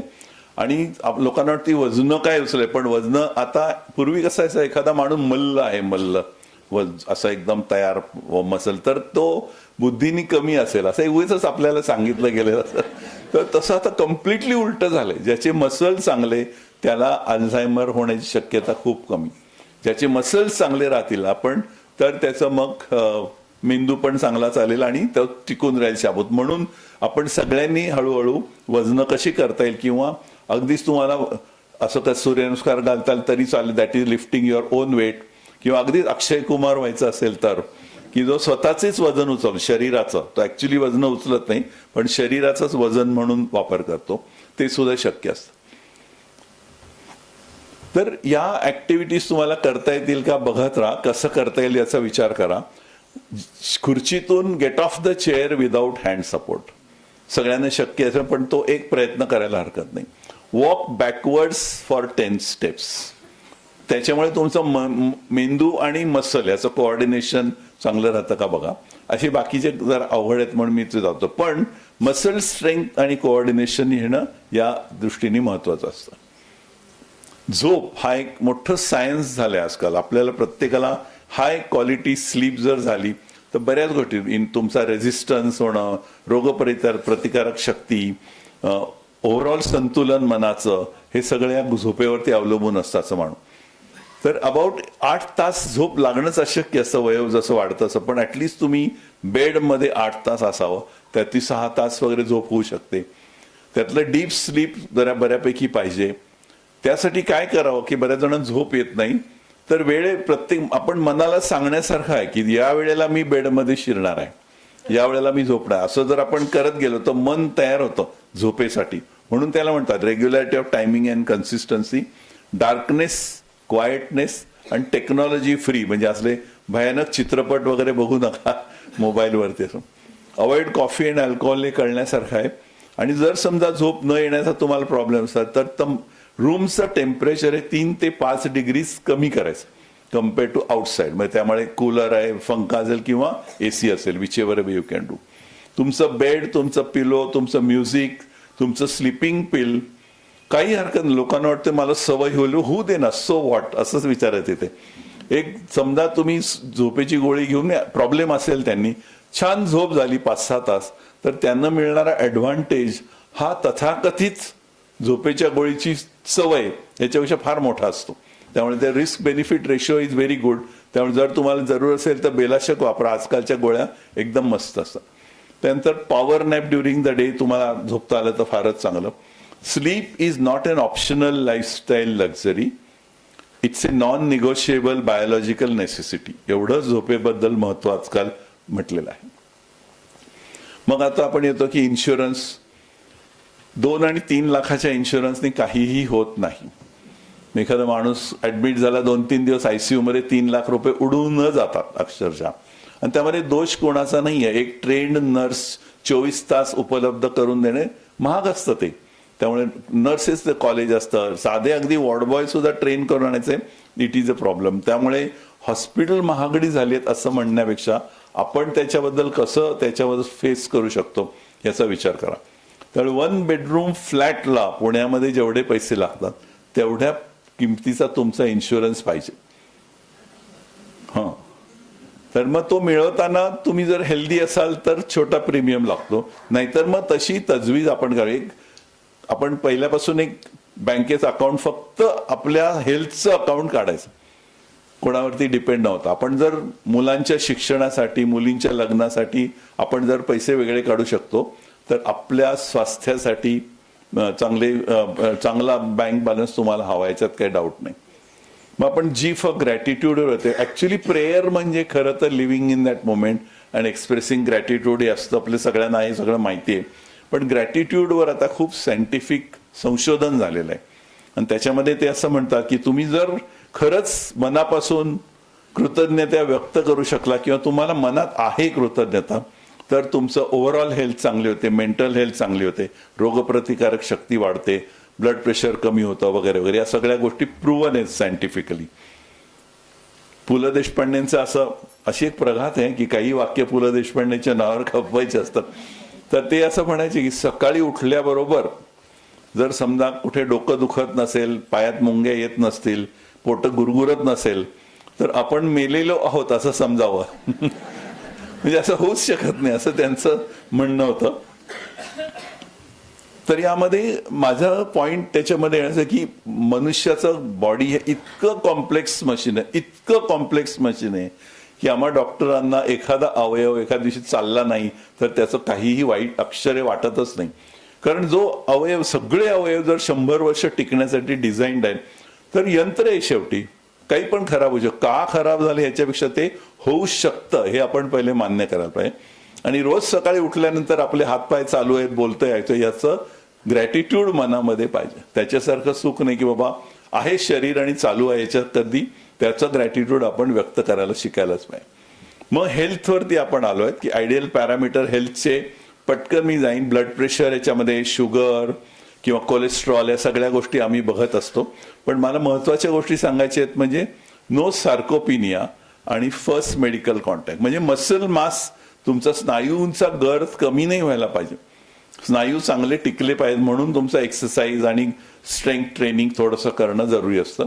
फर्स्ट मेडिकल कॉन्टॅक्ट ही माझी संकल्पना अशी आहे की आता फॅमिली डॉक्टर नसतातच, कारण ती संस्थाच सगळी आता बारगळत चालली आहे. पण आपल्याला एक मेडिकल कॉन्टॅक्ट हवा. तो कॅनडामध्ये असलेला तुमचा पुतण्या पण असू शकतो की जो तुमच्या एका व्हॉट्सअपवरती तुम्हाला कॉन्टॅक्ट करू शकेल. असा एक व्यक्ती किंवा असा एक डॉक्टर कुठल्याही फील्डचा तुमचा असू शकतो.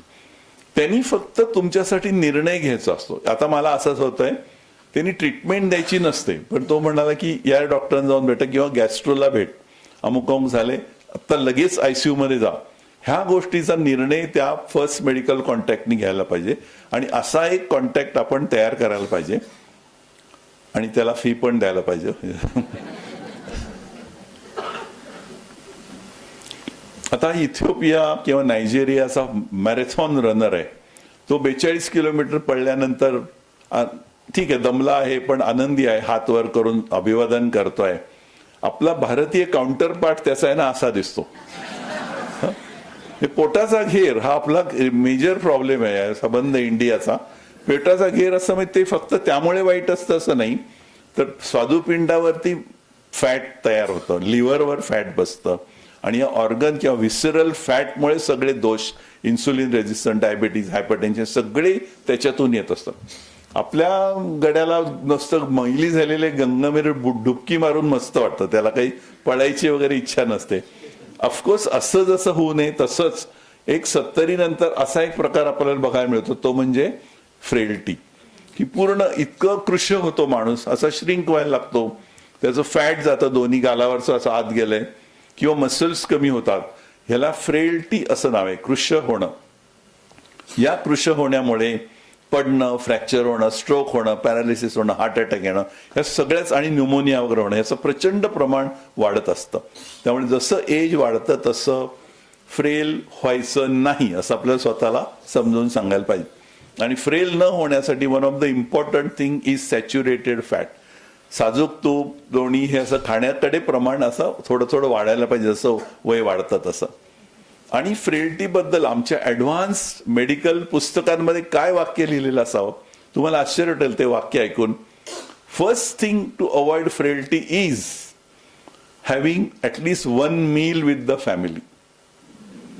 म्हणजे हे लोकांना असे आयसोलेट व्हायला लागतात, त्यांच्या बेडरूममध्ये खाणं द्यायला लागतात लोक, त्यांना आयसोलेशन, डिप्रेशन आणि मग वेट लॉस, सार्कोपिनिया हे सगळं होत जातं. तसं न करता you have to bring them in to fold.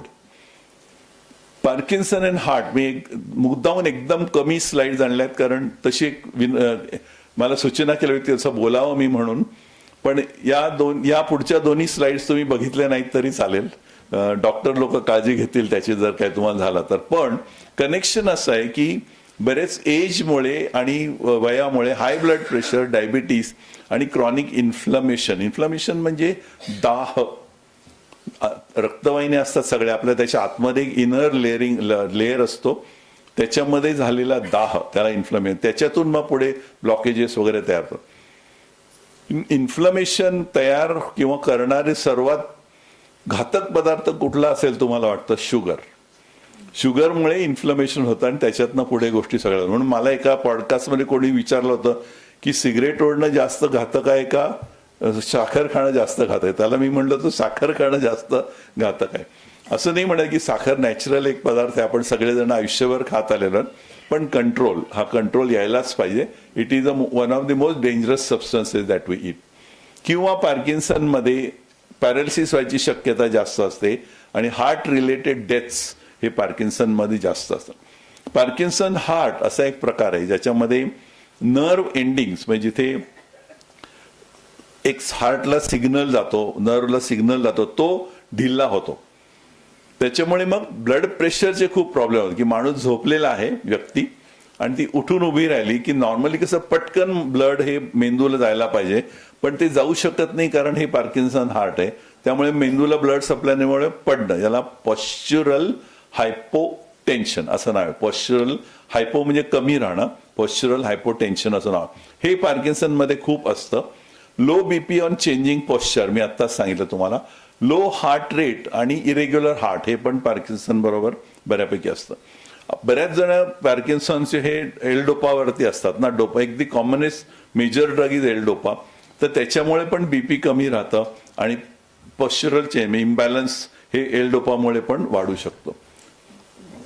काही प्रिकॉशन्स त्यामुळे काय घ्याव्यात तर हार्ट कसं चालू आहे याचं पिरियडिक चेक करावं. काय करावं हे डॉक्टरांवर सोडून द्यावं. आपण पॉश्चर बदलल्यानंतर आपलं बीपी ड्रॉप होतंय की नाही आपण सहज घरी पण बघू शकतो आणि ते असं होत असेल तर काय करावं डॉक्टरांना विचारावं. Close control of blood pressure, sugar आणि कोलेस्ट्रॉलची जरुरी असते. आणि हार्ट व्हॉल्युम्स म्हणजे पार्किन्सनमध्ये हार्ट असं बल्की होतं, म्हणजे त्याचा मसल मास वाढतो आणि ते पंप करायला त्रास द्यायला लागतं. तर इकोकार्डिओग्राफी ही जी टेस्ट आहे त्याच्यामधनं बल्की झालेलं हार्ट आपल्याला ओळखू शकतं आणि त्याच्यावरती उपाय करता येतो. तर या दोनच स्लाईड मुद्दामून मी टेक्निकल आणलेल्या आहेत. काही फार मनाला लावून घेऊ नका, सो व्हॉट म्हणायचं आणि पुढे जायचं.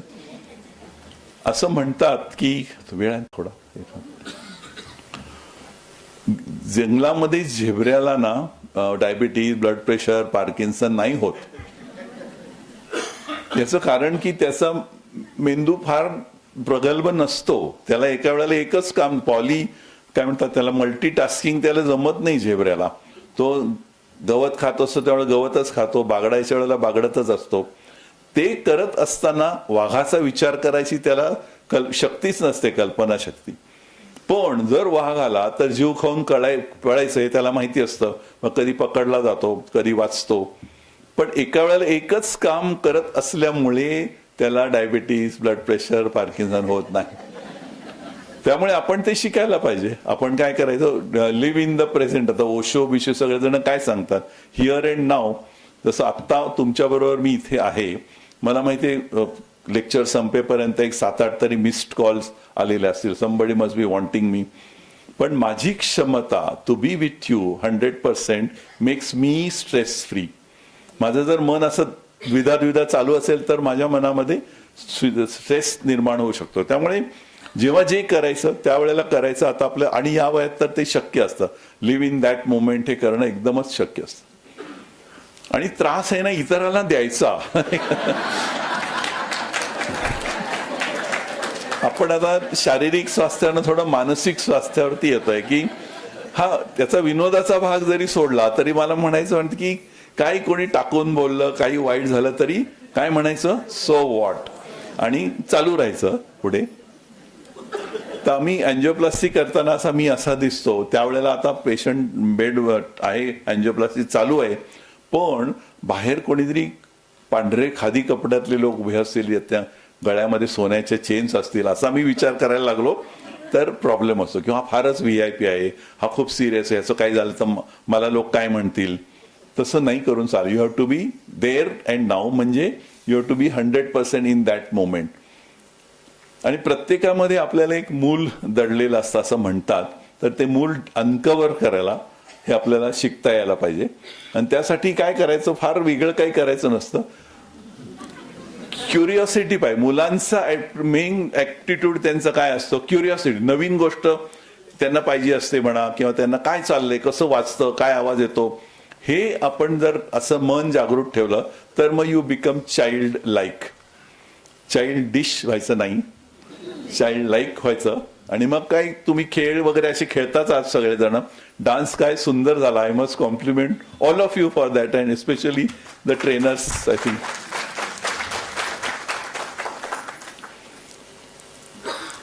ऍक्च्युली हे बघा, average life satisfaction by age हा मोठा स्टडी आहे. ह्याच्यामध्ये आपण जेव्हा 15-20 वर्षाचे असतो ना, तो बेस्ट पिरियड असतो. पळापळाचं एनर्जी असते, खेळ खेळायचे असतात, खायला भरपूर मिळत असतं, जबाबदाऱ्या नसतात, हॉर्मोन्स असतात. पण 40 इज द वर्स्ट पिरियड. जेव्हा मुलं अजून मोठी झालेली नाही, जबाबदार आहेत, अजून इकॉनॉमिक स्टेबल झालेली नाही, हा सगळ्यात वाईट. पण 60 नंतरचा पिरियड एकदम परत चांगला सुरू होतो. कारण आता जबाबदाऱ्या संपल्यात, थोडं बँक बॅलन्स आहे आणि आपल्याला पाहिजे त्या गोष्टी आपण करू शकतो. हा पिरियड चांगला पिरियड आहे हे आपण पहिल्यांदा स्वतःला समजून घ्यायला पाहिजे. आणि मग then you can do whatever x you want. हॅपीनेसचे केमिकल्स आहेत की डोपामिन, ऑक्सिटोसिन, एन्डॉर्फिन, सिरोटोनिन, या बऱ्याच ऍक्टिव्हिटी, सोशलायझिंग म्हणा किंवा माइंडफुलनेस म्हणा, लाफिंग, ह्या सगळ्यांनी ते वाढतात. पण हे चारीचा एक तुमच्या डोक्यामध्ये महापूर जर यायचा असेल तुम्हाला, तर तुम्हाला समाधान व्हायला लागतं, सेक्शुअल ऑर्गॅझम व्हायला लागतो. तो जर आला तरी चारी तुमच्या मेंदूमध्ये जास्त प्रमाणामध्ये स्त्रवतात. ह्युमर वरती आलोय आपण. आता कोरेगाव पार्क मधला फोटो आहे. ती मर्सिडीजला धक्का कोण मारते, तर रिक्षावाला मारते. दिस इज ह्युमर ऑफ लाईफ, नाही का? खरं तर बघायला आता मुलांची नावं ठेवताना आई वडील काय विचार करतात मला माहिती नाही, पण नंतर ती इतकं विनोदी काय काय नावं असतात ना, मी तुम्हाला दाखवतो. आता कोणाचं नाव तसं आलं तर मला दोष देऊ नका, तुमच्या आई वडिलांना दोष द्या. ख्रिश्चन नेम्स, विनोद. आता एक नाव म्हणजे काय म्हणायचं आई वडिलांना की विनोद म्हणून हा जन्माला आलाय, की हा आला म्हणजे विनोद झालाय. एनिवे तो मुद्दा जाऊ दे. हनुमान, हा सेवक राहणार कायम, असं त्यांच्या मनामध्ये असं होत. वायू, आता हे कसं नाव असू शकतं की त्यावेळेला काही आई वडिलांना गॅसचा त्रास झाला होता आणि सेलिब्रिटीच्या मुलाचं नाव वायू आहे असं बघितलं तुम्ही तर. कसं असतं वायू नाव? विराट, बरोबर. असं एक एकॉन्ड्रोप्लेझिया म्हणून एक असतो आजार, त्याच्यामध्ये त्यांना एकदम छोटी असतात, खुजी माणसात, इंटेलिजंट असतात खूप, पण बॉडी अप्पर बॉडी नॉर्मल, पाय एकदम छोटे असतात. त्याला मी विचारलं काय तुझं नाव, तो म्हणला विराट. असं नाही चालत ना. किंवा आता ह्याचं नाव बघा काय, निराशा. आम्ही आमच्या खरंच आहे निराशा आहे आम्ही, हा नकोशी, निराशा अशी नाव असतात. सॅड, हे विनोद नाहीये हा. पण एखादं नाव, एक भिकारी होता त्याला विचारलं काय नाव तुझं, वैभव म्हणाला. अभिमान. आणि खूप आईवडिलांनी आशा ठेवून एक नाव ठेवलं होतं. त्याचं काय झालं पण. तर टाइम मॅनेजमेंट एक 2 मिनिटात सांगतो की 8 तास मेन वर्क. आता आपण सगळेजण रिटायर्ड आहोत काय, पण मेन आपलं काम मी म्हणलं रुटीन लावून घ्यायचं. आणि 8 तास मग मी कॉम्प्युटर बघेन, हास्य क्लबला जाईन, अमुक करेन, हे सगळं रुटीन काम 8 तास. 2 तास गेटिंग रेडी, आंघोळ करणं वगैरे वगैरे. 2 तास हा सगळीकडे इकडे तिकडे जायला वेळ लागतो तो. 3 तास मी स्क्रीन टाइम दिलाय, म्हणजे बऱ्यापैकी स्क्रीन टाइम दिलेला आहे सगळ्यांना. 8 तास झोपेमध्ये बेटवर जाणं, 1 hour of exercise, 1 hour hobby and socialising, असं केलं तर तुमचा बहुतेक वेळा चांगला जाईल आणि तुम्हाला सगळ्या गोष्टी करायला. धुरंधर 2 फर्स्ट डे फर्स्ट शो तुम्हाला बघता येईल जर प्लॅन वेल मॅनेज, टाइम मॅनेज असाल तर. आणि आपण आता इम्युनायझेशन वरतो, ॲडल्ट इम्युनायझेशन. लहान मुलांचं आपल्याला माहिती आहे की त्यांना आपण चिकन पॉक्स देतो, हे सगळ्यात वॅक्सिन्स पहिल्या दिवसापासून देतो. पण आता ॲडल्ट्समध्ये सगळ्यांनी आपण वॅक्सिनेशन करून घेणं जरुरी आहे आफ्टर द एज ऑफ 65. उगीच न्यूमोनिया होतो आणि आपलं 65 वय असल्यामुळे रोगप्रतिकारक शक्ती कमी असते आणि तो न्यूमोनिया एकदम मोठं स्वरूप धारण करतो, आयसीयूत ऍडमिट व्हायला लागतं वगैरे वगैरे. म्हणून न्यूमोनियाचं वॅक्सिन घ्यायला पाहिजे आणि इन्फ्लुएन्झाचं वॅक्सिन घ्यायला पाहिजे. हे अगदी इझिली अवेलेबल आहेत, तुमच्या डॉक्टरांना तुम्ही विचारू शकता. आणि अमिताभ बच्चननी शिंगल्स म्हणजे हर्पीज झोस्टर किंवा नागिन याचं पण वॅक्सिन आता आलं. या 3 वॅक्सिन जर तुम्ही केली, ते 2-2 सेट असतात, काय काय ते कम्प्लीट केलं. न्यूमोनिया आयुष्यात एकदाच घ्यायचं असतं, नागिन पण आयुष्यात एकदाच घ्यायचं असतं, इन्फ्लुएन्झा दरवर्षी असतं. पण पहिल्यांदा तो सेट कम्प्लीट करायचा आणि दरवर्षी इन्फ्लुएन्झाचं वॅक्सिन घेत राहायचं. सर्वांनी जरूर करायचं, specially Parkinson people must get vaccinated. हे स्क्रीन तर बर्थ टू 100 वर्षापर्यंत जगणं अशी आपण लाईन काढली तर काही काही आजार येतात, फिजिकल आजार असतात, काय काय होऊन ते त्याच्यातनं आपण प्रिमॅच्युअर डेथकडे जात असतो. पण चांगली मेडिकल ट्रीटमेंट म्हणा, बाकी गोष्टींनी आपण इथे येऊ शकतो. मेंटल हेल्थ तुमची खराब झाली, डिप्रेशन आलं, अमुक तम झालं, तर क्वालिटी ऑफ लाईफ खराब होऊ शकते. पण गुड सोशल सपोर्ट हे तुम्ही इथे राहू शकता. आणि आपण बघतोय सोशल सपोर्ट म्हणजे काय, पण तुम्ही सगळेजण त्याचं जिथं जागतं उदाहरण आहात. आणि मध्ये जो आहे पिवळा स्क्वेअर, त्याच्यामध्ये सगळं ABCD EFGH I आहे. हे तुमच्या आयुष्यामध्ये आत्ता आलंय, नव्या प्रकारची ABCD EFGH आहे. जर तुम्ही ऑलरेडी हे करत नसाल तर मग तुम्ही एक फॅन्टॅस्टिक लाईफ जगू शकता. सो व्हॉट म्हणायला शिकू शकता आणि 100पर्यंत जायचा प्रयत्न तरी तुम्ही नक्की करू शकता. वानप्रस्थाश्रमातलं हे फार मोठं प्रवचन झालं असं मला वाटतं. I shall stop here. Thank you very much for appreciation.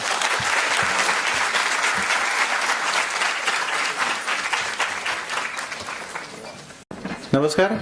माझ्याकडे एक जबाबदारी दिली आहे, म्हणजे कोणाला काही प्रश्न असतील तर ते कोऑर्डिनेट करून, थोडेफार मॉडरेट करून मला ते सरांपर्यंत पोहोचवायचे. पण त्याच्या आधी मला थोडासा माझा एक छोटासा अनुभव सांगायचा आहे. मी सरांशी बोललो ते त्याच्या आधी. सरांना थोडासा वेळ देतोय मी, एक 5-10 मिनटं. 1995 साली मी माझ्या मेडिकल कॉलेजमध्ये असताना, I think first year second इयरमध्ये असताना सरांचं लेक्चर होतं. मग आत्ता दीपाताई म्हणल्या की हजारो लेक्चर सरांनी दिले, त्याच्यापैकी ते एक लेक्चर होतं.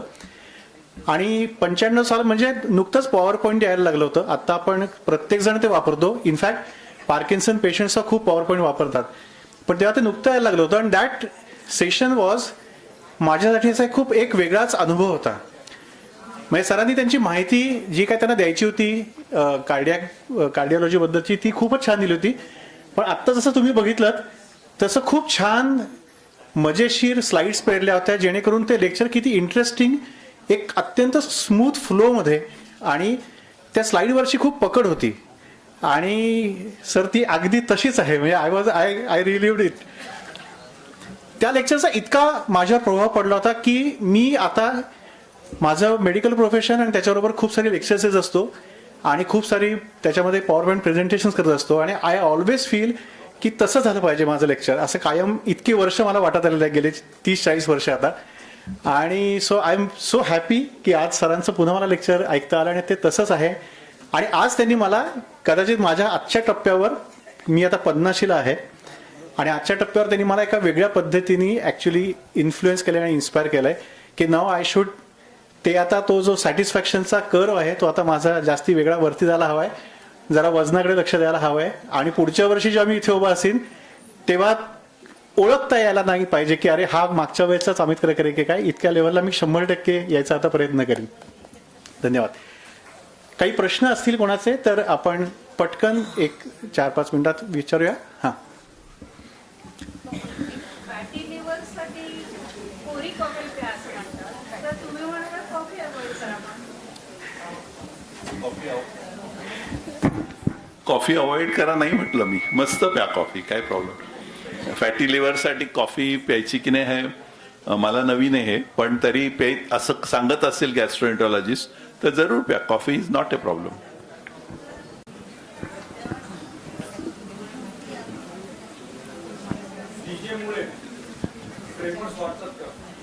नाही नाही नाही.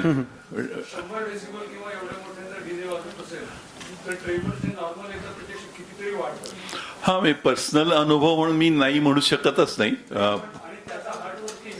नाही, हार्टवरती 100% आपल्याला असं वाटतं इथे आपटतंय असं, हो, पण ते is impact from outside on the chest wall. हार्टवरती नाही होत त्याचं काही. रिप केज एकदम दणकट असतो आपला.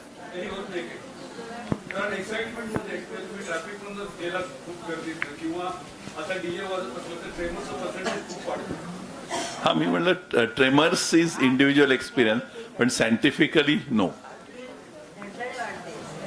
हा, पण ते असं आपटल्याचा आवाज येतो, पण हार्टची धडधड नसते ती, इथे आपटल्याचा आवाज असतो.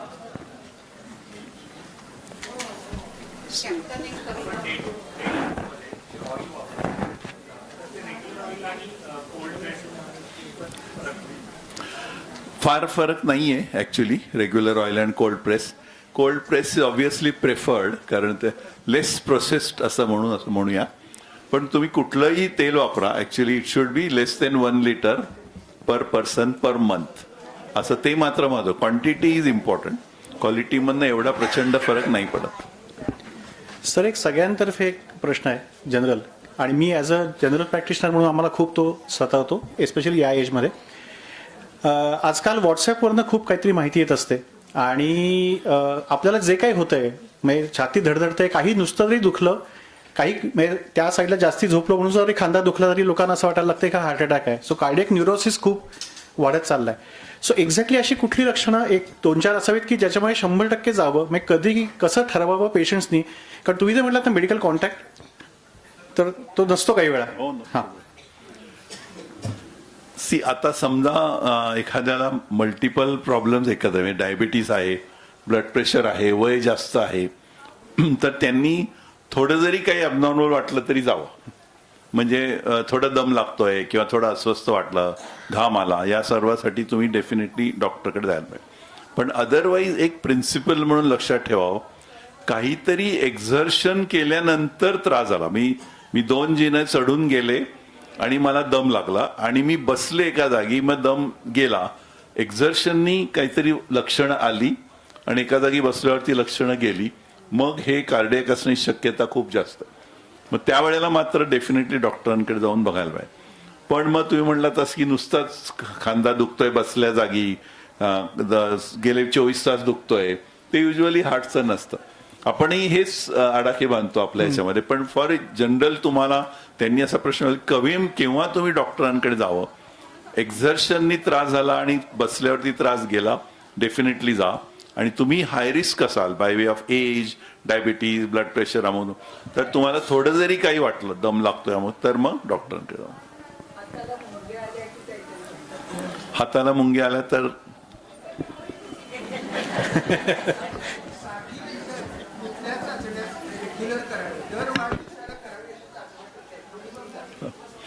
दर वाढदिवसाला कराव्या अशा 60 नंतरच्या चाचण्या आहेत.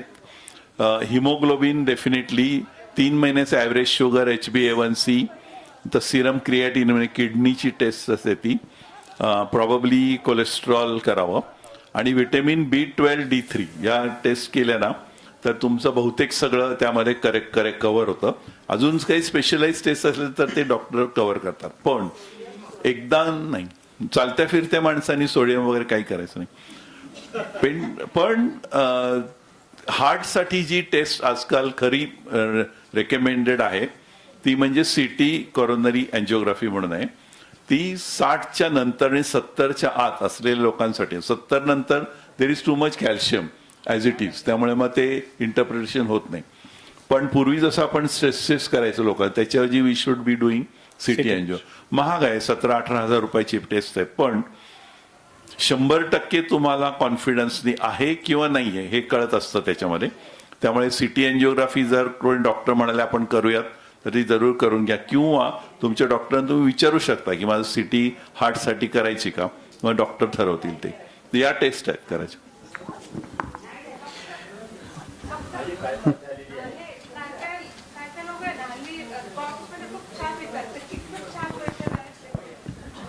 चहा ऍक्च्युली स्टिम्युलंट आहे, म्हणजे तो ताजेतवाना होण्यासाठी प्यायला जातो किंवा तो असा, तर ते स्टिम्युलंट म्हणजे तुम्ही तुमच्या शरीराला आणि हार्टला मारलेले फटके असतात. हां, त्यामुळे ते ओव्हरडन तर नक्कीच करा. माझ्या मते की मॅक्सिमम 3 times a day एवढाच चहा असायला पाहिजे, आणि शक्य झालं तर शुगर शिवाय असायला पाहिजे, आणि शक्य झालं तर दुधाशिवाय असायला पाहिजे. नाही तो चहाच राहत नाही असं लोक म्हणतील. आपण अगदी एकच प्रश्न घेऊया सरांचा आणि मग थांबूया.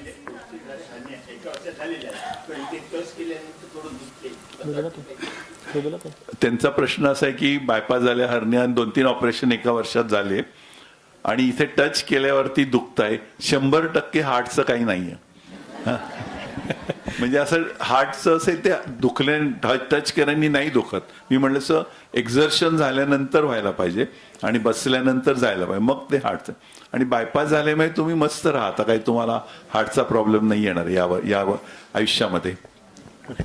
सरांचे खूप आभार. अर्थात फॉर्मल आभार मागण्याचे मी मृदुलाताईंना इथे बोलवतोय, पण खूप छान लेक्चर झालं. म्हणजे 30 मिनिटं 40 मिनिटं आय डोंट नो, कोणीच घड्याळ बघितलं नाही, आय एम डेफिनेटली शुअर. आणि खूपच छान लेक्चर झालं. आणि पुन्हा आय थिंक काही काळानंतर आपण पुन्हा सरांना बोलवत राहूया. त्यांच्या कामातून वेळ जसं मिळेल त्यांना त्याप्रमाणे आय एम शुअर सगळ्यांना आवडेल त्यांच्याशी बोलायला. Thank you sir. आभार प्रदर्शनासाठी मी मृदुलाताईंना विनंती करतो की त्यांनी इथे यावं. यस. कॅप्टन सुनील कर्वे एक कविता सादर करतायत आणि त्यानंतर आभार प्रदर्शन. मी कॅप्टन सुनील कर्वे. आज 5 एप्रिल आहे, नॅशनल मॅरीटाईम डे पण आहे. 5 एप्रिल आहे, नॅशनल मॅरीटाईम डे पण आहे. त्यामुळे मी कोलंबसाचं गर्वगीते कुसुमाग्रजांची कविता वाचून दाखवणार. हजार जीवा तुझ्या गरजते प्रतिध्वनीने त्या समुद्रा ढळमळू दे तारे. विराट वादळ हे लकावू दे पर्वत पाण्याचे, ढळू दे दिशा कोण सारे. काय सागरी तार लोटले परताया मागे, असे का हा अपुला बाणा. त्याहून घेऊ जळी समाधी सुखे कशासाठी, जपावे पराभूत प्राणा. कोट्यवधी जगतात जीवाणू जगती अनमरती, जशी ती गवताची पाती. नाविका आम्ही परंतु फिरतो सात नभाखाली, निर्मितो नभक्षितिजे पुढती. मार्ग आमचा रोपण शक्ती ना धन ना धारा, घराची वावित भरकारा. मानवतेचे निशाण मिरवू महासागरात, जिंकुनी खंड खंड सारा. चला उभारा शुभ्र शिरेती गर्वाने वरती, कथा या खुळ्या सागराला. अनंत आमची ध्येयासक्ती अनंता नाशा, किनारा तुला पामराला.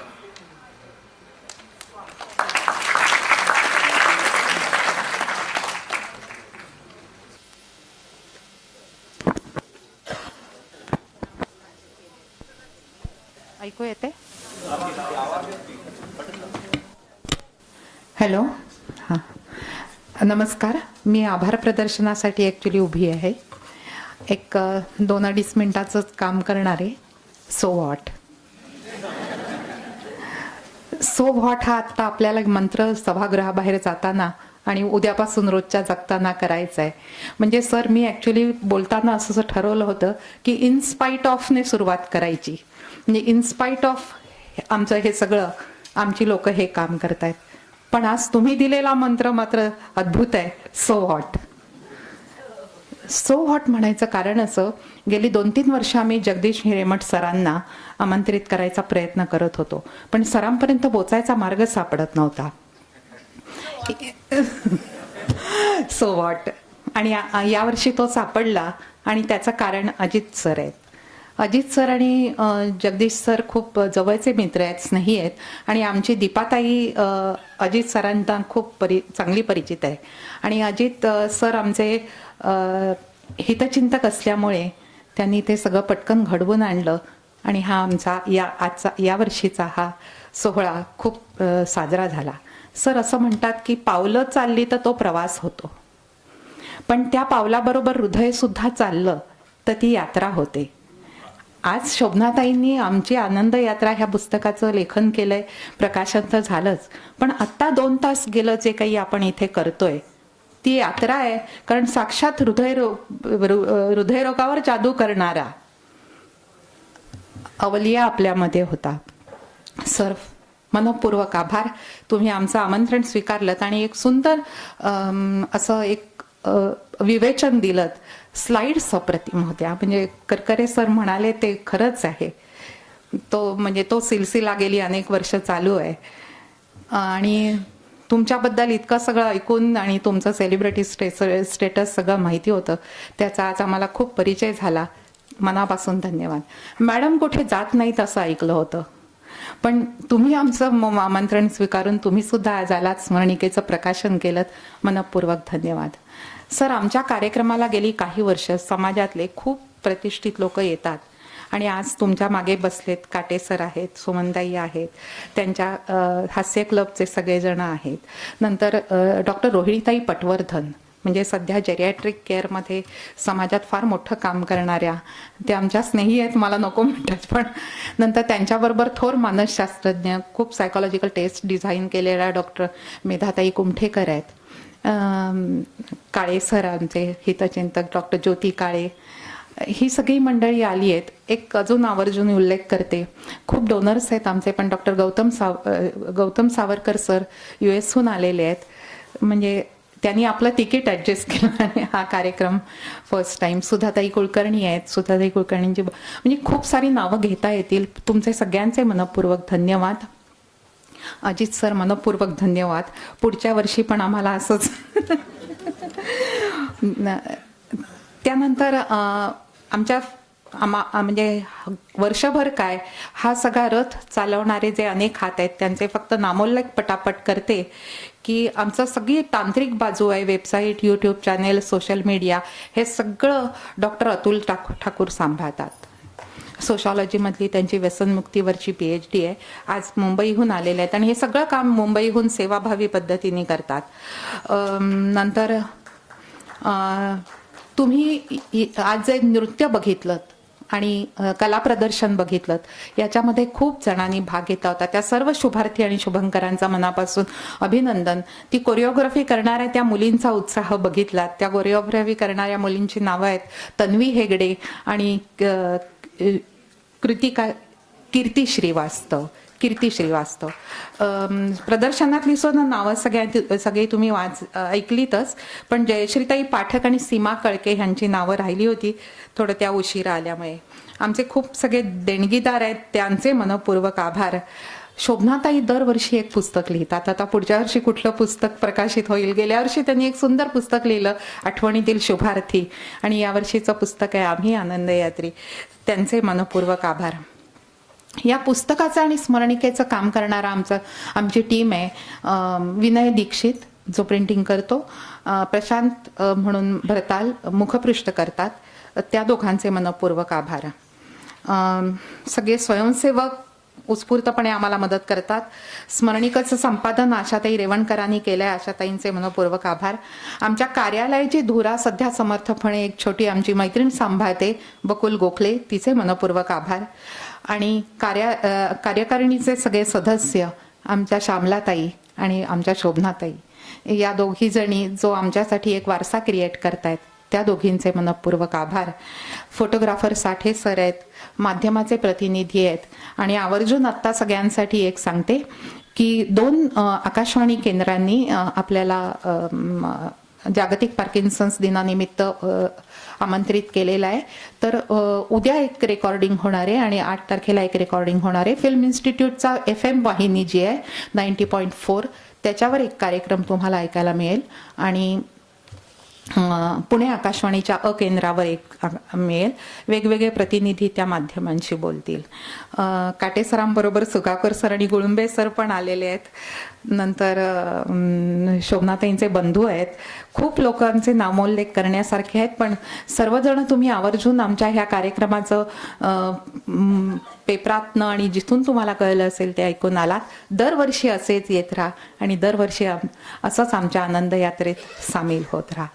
एवढं बोलून कार्यक्रम संपला असं मी जाहीर करते. आता आपली ही आनंद यात्रा अशीच चालू राहू दे. एक मंत्र मिळाला सो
सर्वेऽपि सुखिनः सन्तु सर्वे सन्तु निरामयाः सर्वे भद्राणि पश्यन्तु मा कश्चित् दुःखमाप्नुयात्. ॐ